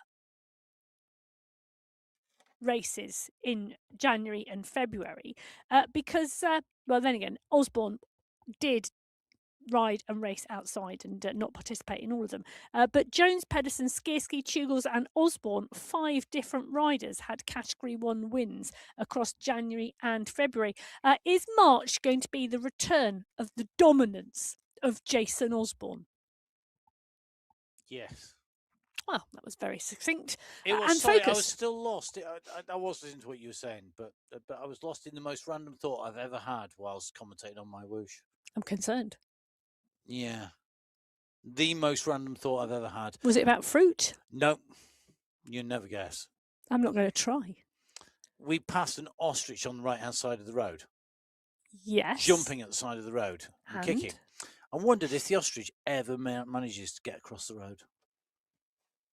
There's a really bad joke in there somewhere. There probably is, but it's still the most random thought I've ever had commentating on MyWhoosh. Well, I'll tell you, Michael Knudsen, Jason Osborne and Michael Vink, the boss moves only, are moving. And Knudsen at the 4, Osborne on his wheel. Vink now coming up as well. Mikhail Kaminsky is the rider needing to stay on that wheel with Pavel Skierski. But Knudsen is not making it easy at the 35-kilometre marker. They are out of the Alpha Hills, transitioning to the next bump in the road. I'm calling it a bump in the road. The top of the bump hits the 40-kilometre marker. So that is where the leaders of the Category 1 race are progressing to. Category 2, our breakaway quartet, our 3 Musketeers and D'Artagnan, or however you want to call them, the Fabulous 4, are still rather fabulously 20 seconds ahead. Jan Yazbek chasing behind, pulling the pace up. Gorchank has done the same. Utkin is in there as well.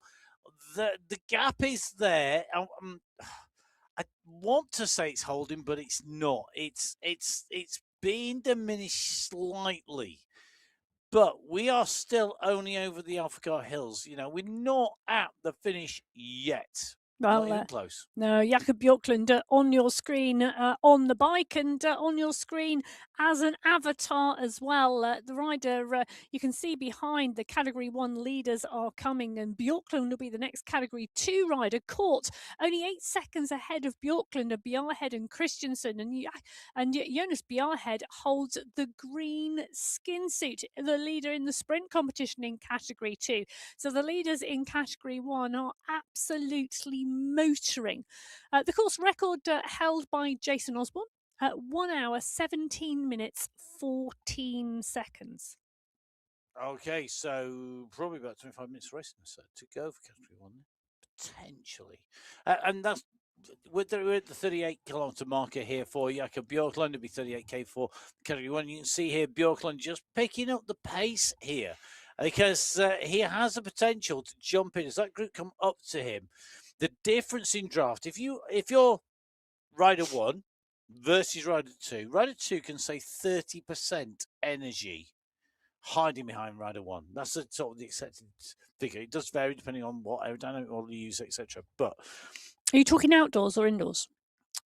Well, indoors generally follows outdoors, but uses different models depending upon the crosswind, the direction, etc. But essentially, think you can say 25-30% energy sitting a second rider in, and it's more the further down you go. Well, the challenge here for Jakob Bjorklund is that the group catching were moving faster than Bjorklund, and you can't hold the same pace as the group come past and expect to jump into the pack. You've got to pick up the pace. You've got to pick up the speed to be able to settle into the pack, and Bjorklund has done that really nicely.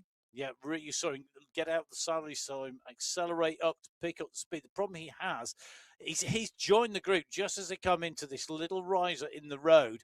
You go off-road here, you come off the asphalt, go on to the gravel, and you go on to the ascent. And that means that now he's really going to be under pressure, because once you hit those rises, that's when the difference in category really does tell. Now, front of Category 2, Rick van Aert currently leading. Rinosh Grace and Mr. X100 are in there. No time for any passengers to be in that group before. It needs 4 riders driving, being prepared to work together.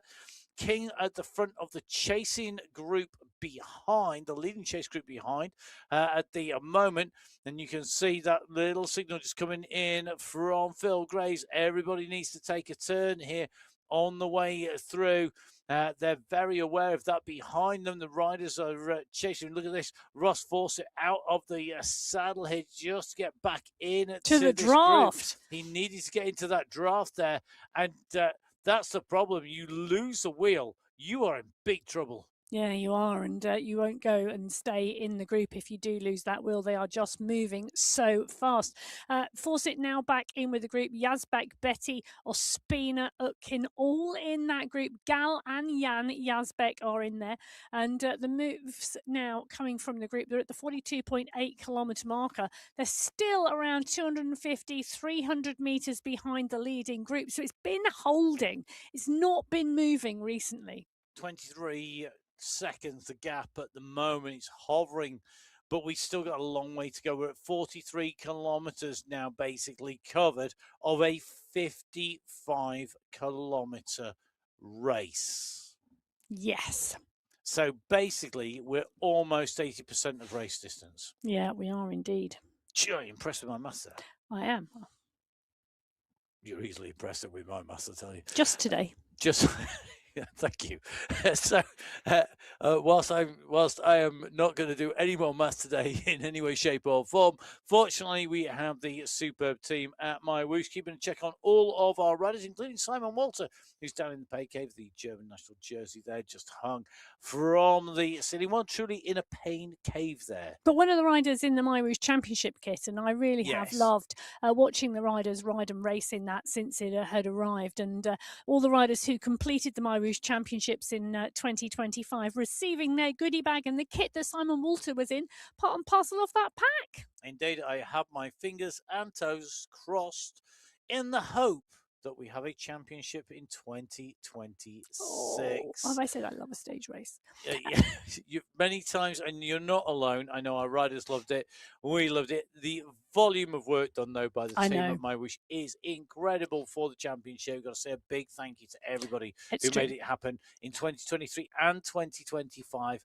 And please, please, please, bring it back again. Well, I tell you what is needing to be brought back now, and that's Phil Graves. He's gone on the attack from the leading group, and Rinosh Rick van Erck and X100. What is Phil Graves doing? He's absolutely decimating the leading group, and he's 6 seconds clear at the moment. Van Erck and Rinosh side by side at the moment. X100 3-4 seconds off the back. Graves, he joined the group, he made the call, he's gone for the sprint at 4.6k now till the bottom of the climb. Will Graves come back, or will he just keep going? And we're seeing Mr. X100 putting in a big effort behind.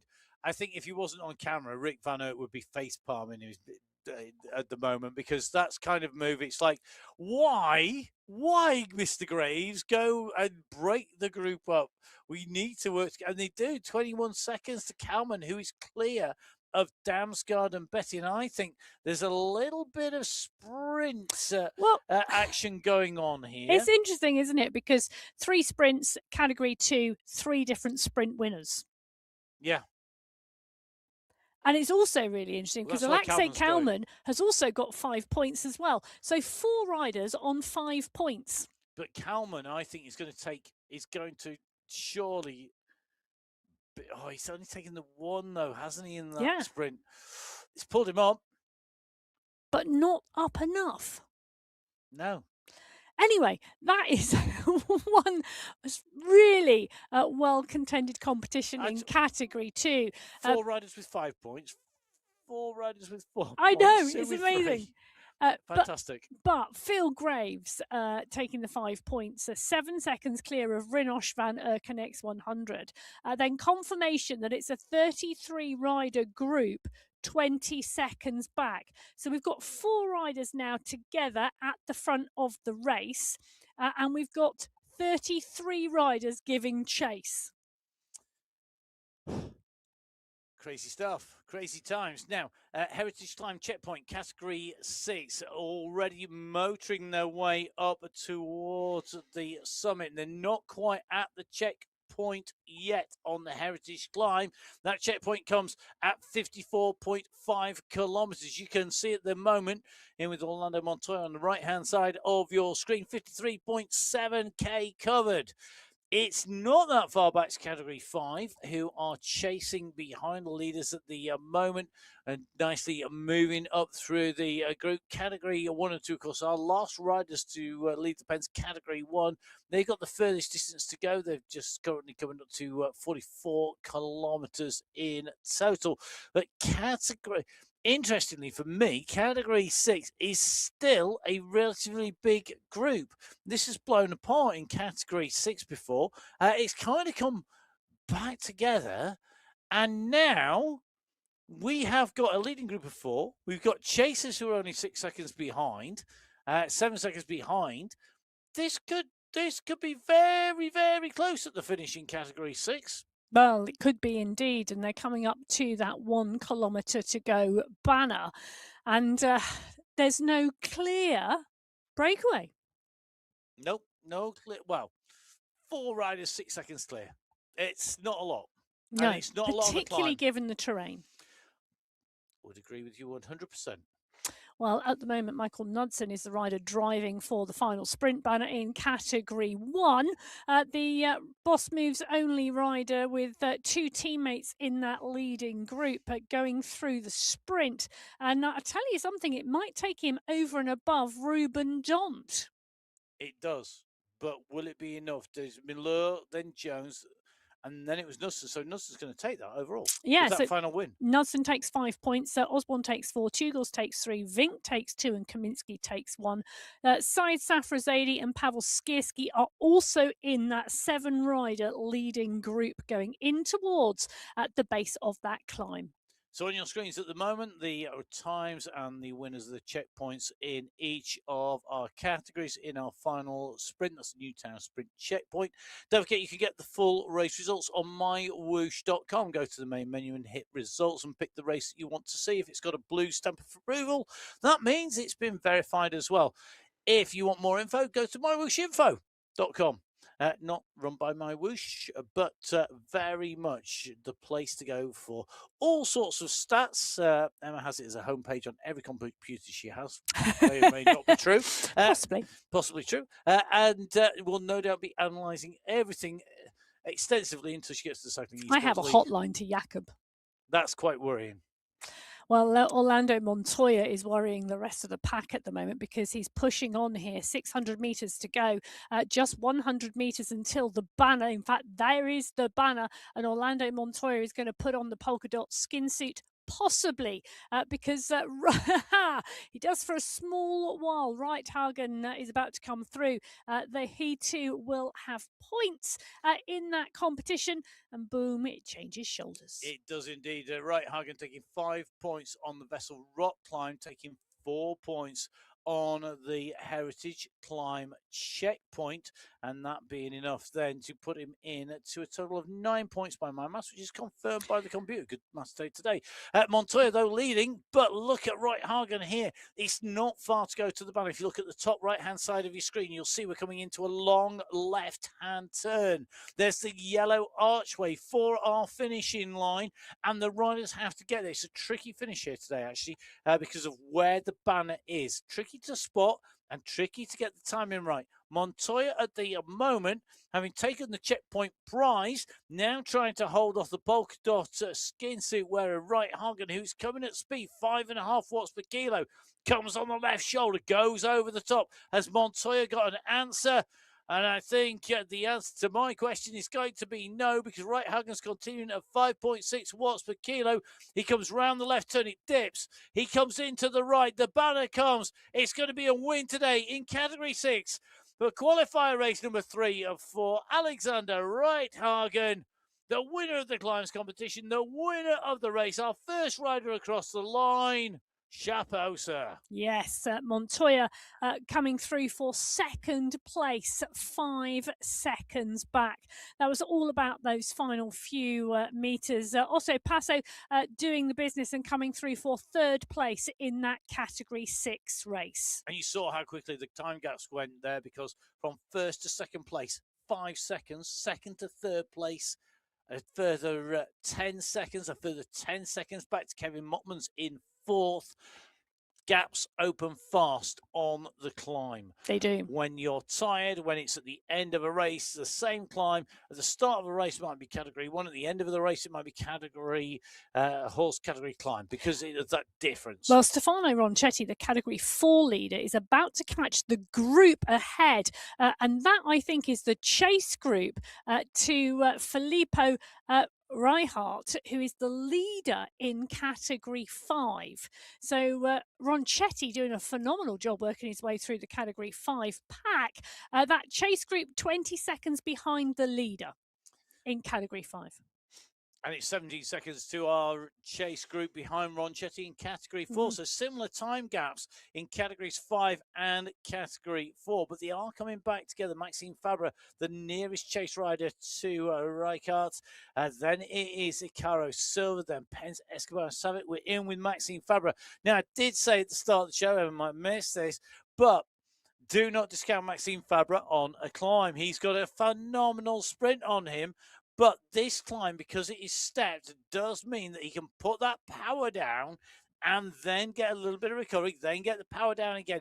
The longest step is this last step to the finish, but Fabre really working hard here. He's holding off Pence. Has he got enough to catch Reichardt? I'm not so sure.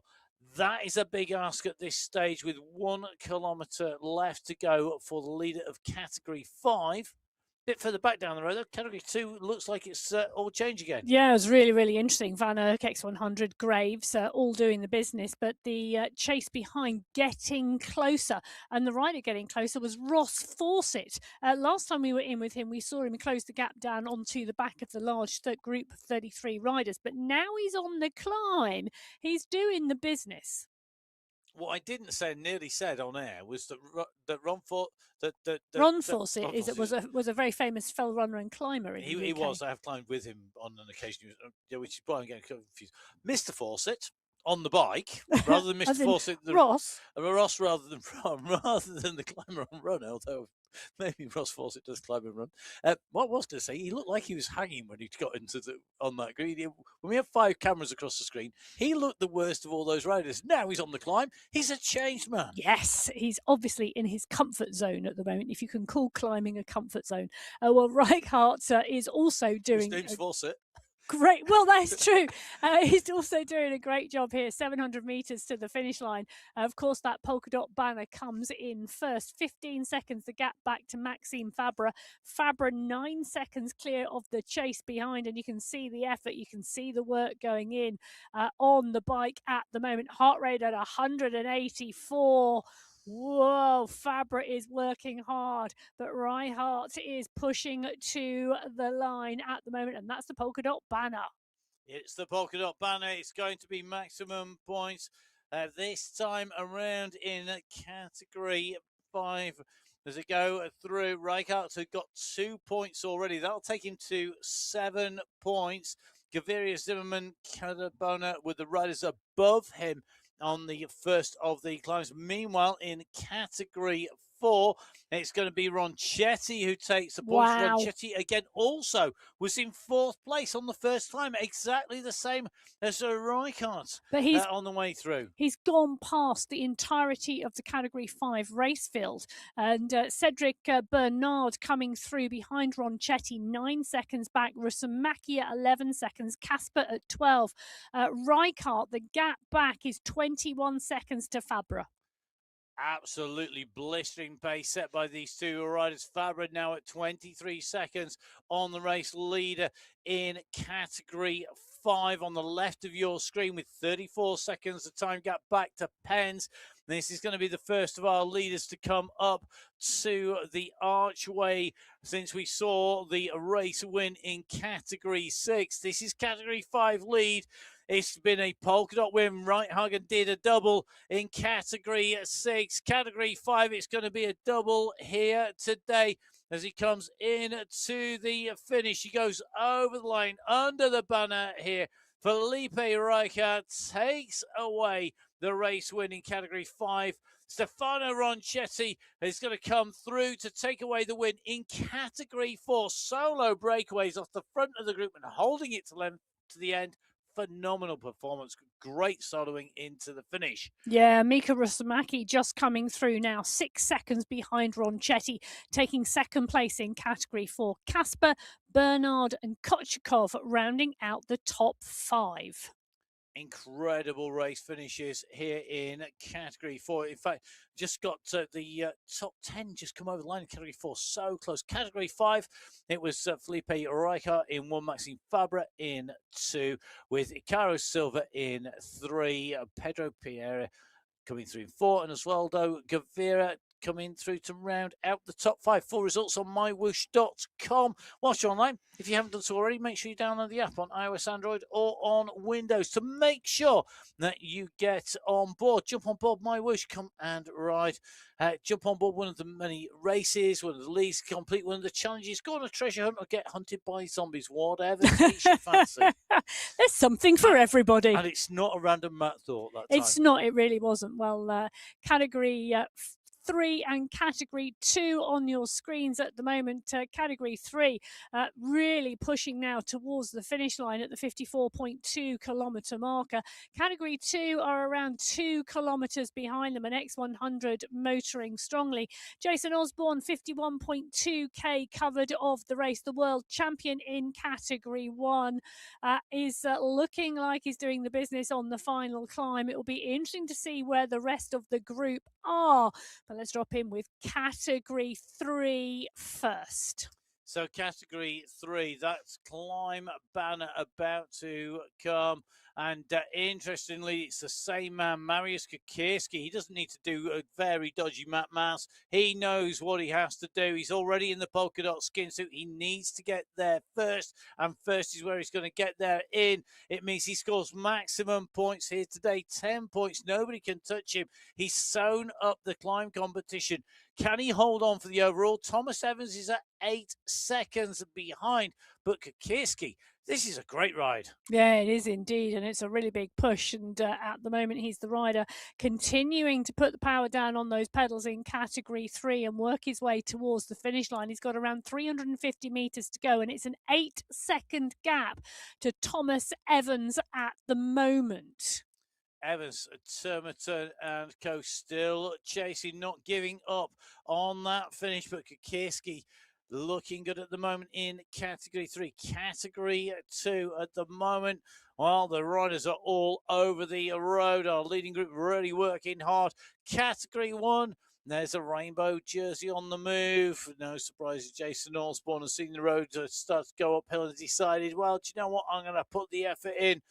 Let's see what I can do today. Can he match this man? Mariusz Kukierski takes the win in the climbs competition. He takes the win in qualifier race number 3 in category 3. Race winner, Mariusz Kukierski. Thomas Evans chasing hard all the way to the line here in second place. Turmerton right behind him. Should be coming through for third. A 6-second gap from Kukierski to Evans. So Evans closing some time down, but not enough to take away the race win. Evans in second place, Turmerton in third, Johnson in fourth.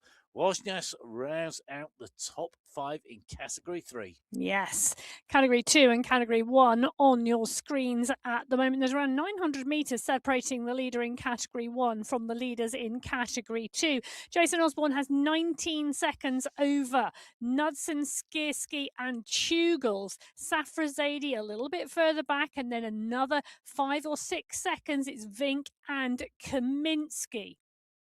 Now, the climb competition, the KOM in category 2. First climb, Rinosh took second place to SS. So it was SS in 1, taking 5 points. Rinosh taking second place, taking 4 points. Trujillo in third place with 3. Kaplinski in fourth place with 2. And Yazbek in fifth place with 1. The situation now, though, is that Rinosh and Mr. X100 are clear on the front with a 12-second gap back to everybody that's left really in contention.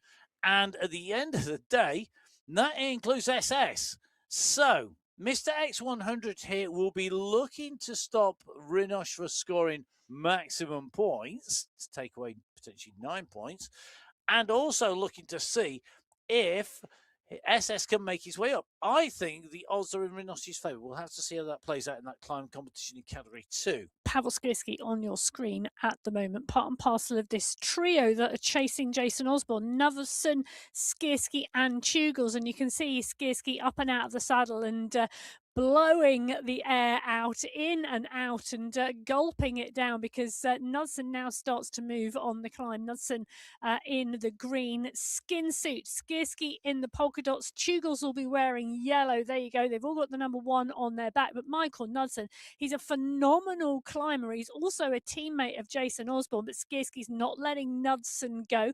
Tugels isn't letting Skirski go. What they're doing is they're putting a bigger gap back into Syed Safrazadi, Michael Vink and Mikhail Kaminsky behind at the moment.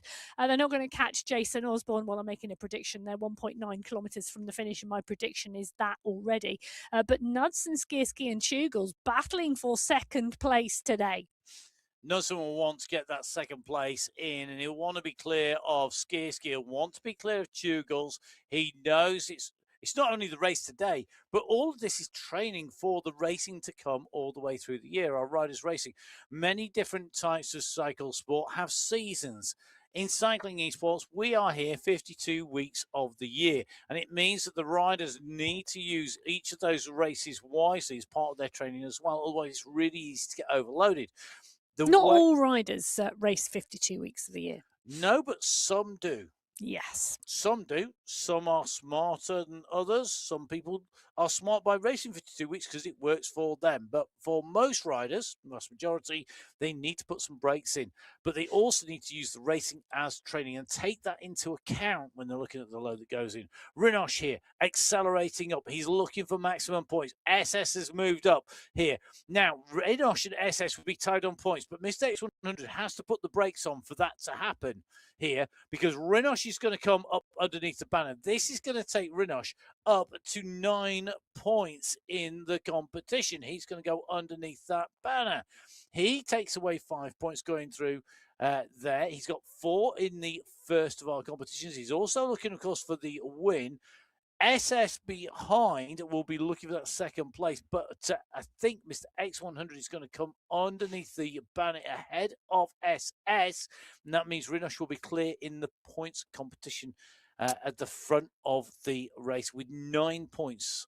Well, interestingly, one of the riders I'm watching a little bit further back, Matthias Fromer, starting to move up now. He took 5th place last week on the Outer Loop course, a very, very different type of course, but is climbing really strongly and has just gone on to X100's wheel, taking Stuart Miller with him as well, and Rune Bakken.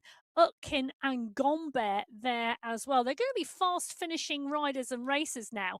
And Rinosh has 8 seconds, but it is dropping quite quickly. We'll see. He's got to get over this rise, then he's got the roll into the finish. He's taken 2 wins on the MyWhoosh Sunday Race Club. In fact, 3 wins on the MyWhoosh Sunday Race Club. But really interesting rider. But now looking like this is going to be another one added to the bag. Rinosh pushes for the line. He goes through to take away the race win. Behind him, it's sprint after sprint after sprint. Every single rider wants to be in a position at the finish in Category 2. Rinosh takes 1. Frommer coming strongly behind, as Emma said, for 2. Utkin 3. Miller 4. Bakken 5. Gombe in 6. Betty in 7. SS in 8. And Barrett in 9th place. Yes, X100 in 10th. So really interesting. Just 20 seconds really separating those top 10 riders in the end in Category 2. It shows you what an effort had been put in on that climb to get to that polka dot banner by Mr. X100 to try and take away those points from Rinosh to save them for his teammate. Heritage Climate checkpoint winners Osborne, Rinosh, Kukirski, Ronchetti, Reichardt and Montoya. And most of those names have gone on to take away the win in their category. If not all of them, in fact, other than Jason Osborne. But Osborne he'll be next. That's not the world's biggest prediction. It's not the dodgiest prediction ever. I did make that prediction 2 kilometres ago. I I still don't think that was the biggest prediction in the world either. No, not really. I think it's tougher to call what's happening behind because not all that long ago, Michael Knudsen was clear of Skirski and Tugels. Now they're 7 seconds clear of Knudsen. To be continued because coming to the line, the world champion, multi-world champion Jason Osborne comes through in category 1 to take away the race win once again. The rainbow bands adding to that yellow jersey for the race win. This is the battle, though, for second and third place. Paul Skirski in person in the red and white. The rider kicking on here with the blue cap. Leonard Tugels with the white helmet comes up on his shoulder, goes up.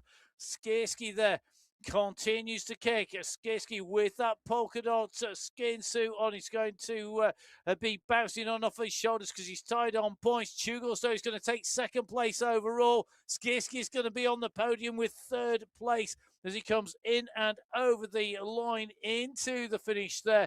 Osborne in 1, Tugels in 2, Skirski in 3, Nutter's going to make it 4. And it looks like it should be his teammate, Safra Zaidi, to take away 5th place here today. As you can see, the computer's adding all the points in for all of those competitions. Skirski looking like he's going to take the polka dots as the climbs winner. Knudsen taking away the green for sprint winner. Osborne taking the yellow as race winner. Tugels taking second place overall. I'll tell you something. You needed to be at the front of the race. Good race by Mikhail Kaminsky. Again, coming through. He's going to be through in 6th position. Another good ride by him. Definitely on some great form at the moment. Yes, has been for a while. It's been absolutely brilliant to see. Michael Vink looks like he'll be the next rider through. Bjorn Andreasen, Ruben Dont, Ricardo Panizza, all in the mix for the top 10. Fantastic racing as always on the MyWhoosh Sunday Race Club. These are the results as they stand at the moment, and that takes us down to Mikhail Kaminsky coming in through over the finish there. So very interesting to see how that plays out. Don't forget, all the results provisional so far on the way through. Don't forget, of course, they're all on mywhoosh.com. Make sure you go on mywhoosh.com. You can follow MyWhoosh on social media. That is at MyWhoosh on Instagram, on Facebook, and of course, you can follow on X if you so wish. You can download the app on iOS, on Android, or on Windows. You can follow at Emma. It's at biking_Emma to come in and follow Emma. Catch up with her. She's going to be racing, I think, on Tuesday on the Cycling Esports League. Possibly. We will see. Don't forget, of course, you can follow me. It's at Matt Fixer Payne. And make sure, of course, that you download, get on board and ride. It's been fantastic putting words to the action, and I hope you've enjoyed. If you've joined us through the course of Ramadan and the different time zone, we go back to the standard time zone very, very quickly. Indeed, we're going to be going back across for next week's qualifier race number 4. Go on to mywhoosh.com for all of the times for the different race categories to see what course the riders are racing on. And, of course, to get your entries in if you're going to be coming to join us. We would love to see you there for a return to the racing. We'll be back for the women's race next week. Don't forget to do your homework and watch all of the racing that I've set you for the week on the way through. But from Emma and myself, until we're back next week at our normal time zones, it's been great to see you. I hope we'll see you on our normal time. Until then, goodbye. Bye.